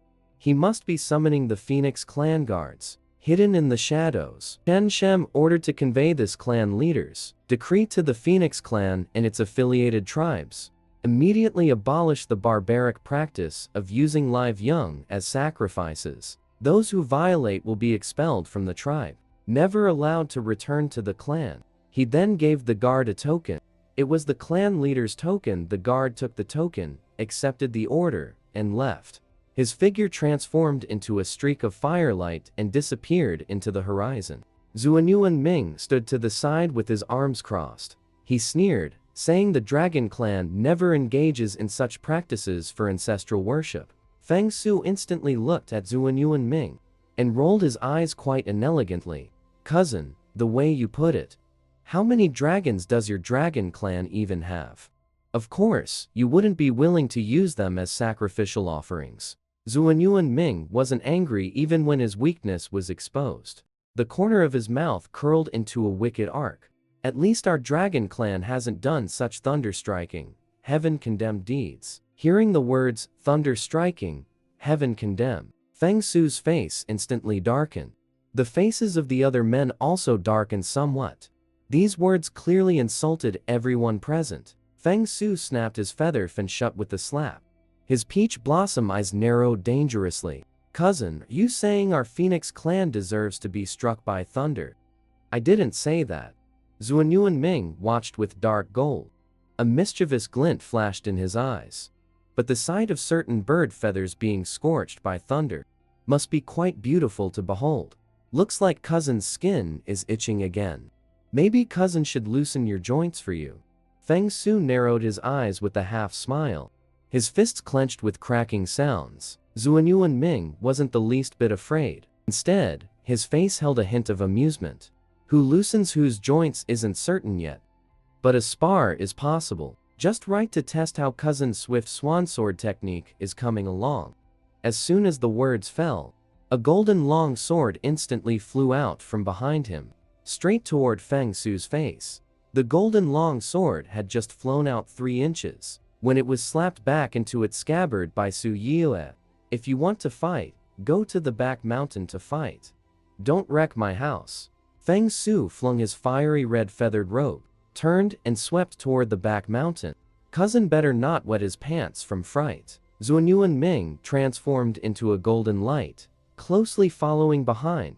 The remaining few tacitly followed to watch the excitement. Su Yue shook her head helplessly. Ever since the several beast husbands started learning magic, they would constantly find excuses to fight, and the commotion kept getting bigger. Last time when Zuan Ming and Feng Su sparred, they nearly blew up the back mountain, causing the tribe's beastmen to think it was an enemy attack. She rubbed her temples with a headache, but didn't bother with them. Turned and went to the warehouse to select a Dao master. After a big battle ended at the wolf tribe's back mountain, apart from Feng Su's feathered robe being torn in a few places, looking somewhat disheveled, he didn't suffer any injuries. Zuanyuan Ming was refreshed and invigorated. His mood couldn't be better. Clean from head to toe. Not even the corners of his clothes or a strand of hair was out of place. Feng Su's face was as dark as the bottom of a pot. His gaze at Zuanyuan Ming seemed capable of spitting fire. This bastard. Cousin struck so fiercely. Didn't even know to leave him a bit of face. He just couldn't understand it. Both he and his cousin were clearly at the early foundation establishment stage. And they both learned the swan sword art given by little Yuer. When they fought and sparred, neither used any other methods. Why did he lose so miserably? Feng Su gloomily patted the dust off his body, suddenly catching sight of King Ju standing thoughtfully to the side. Immediately narrowed his peach blossom eyes and walked over. Poisonous bamboo. Did you see some trick? Among the 7 of them, this bamboo had the best comprehension. He learned everything exceptionally fast. No matter how difficult the technique, he mastered it instantly in his hands, making the other 6 of them seem particularly stupid every time. But fortunately, there was the reckless one at the bottom. That guy still hadn't fully grasped the swan sword art to this day. King Ju swept his gaze over Feng Su. Disheveled appearance. The swan sword art emphasizes controlling the sword with a single intent. You are too fixated on the moves. He casually plucked a bamboo leaf, flicked it forcefully. Watch carefully. The bamboo leaf suddenly transformed into a streak of blue light, drawing a mysterious trajectory in the air, even faintly carrying the sound of a sword hum before Mo Lin not far away. It abruptly stopped, hovering without falling. Sword intent is formless. Why be constrained by moves? He retracted the bamboo leaves. His emerald eyes swept over the crowd like a fleeting glance. The sword technique values intent over form. All of you are too rigidly attached to the form. Instead, you've overlooked the essence of the advice. A flash of realization passed through Mo Lin's deep eyes. His stern face showed a hint of enlightenment. Yi Ling's red eyes looked toward King Ju. He had to admit inwardly, this bamboo's comprehension in immortal cultivation was indeed a cut above theirs. Zuan Ming suddenly dropped down from the tree. A purple flying sword spun in his palm. Poisonous bamboo shoot. Don't get so cocky. This old man can still tear open the sword net with wolf claws. Whoosh, whoosh, whoosh. At King Ju's fingertips, several bamboo leaves shot toward Zhuan Ming at an astonishing speed. Zhuan Ming's expression changed. His figure nimbly tumbled in the air, barely and dangerously dodging those bamboo leaves. The bamboo leaves brushed past the corner of his clothes and embedded into the tree trunk behind him, penetrating deeply into the wood. Zhuan Ming landed on the ground, looking at those bamboo leaves. His face turned somewhat dark. This bamboo is too damn sneaky. Actually, pulling a sneak attack. And those bamboo leaves clearly contained sword energy. If they had really hit, he'd probably have a few extra holes in his body. Ha ha ha. Feng Su mercilessly laughed. You brute, aren't you ashamed? You even dodged the poisonous bamboo shoots leaves, and still want to tear open the sword net. Although mocking Zhuan Ming, his gaze, however, shifted toward King Ju. A complex expression. Everyone is learning swordsmanship at the same time. This reckless fellow hasn't even grasped the basics yet. Their swordsmanship is also just at the beginner stage. But King Ju has already reached the level where he can injure people with leaves. This gap is just too disheartening. Zhuan Ming's face darkened even more. He glared at Feng Su. For once, he didn't retort, because he himself felt quite ashamed. Bai Qi's gaze swept over King Ju. Suddenly, he gave a light laugh. King Ju's comprehension is indeed extraordinary. We are far from matching it. He paused. His fox-like eyes narrowed slightly. However, there are more important matters at hand right now.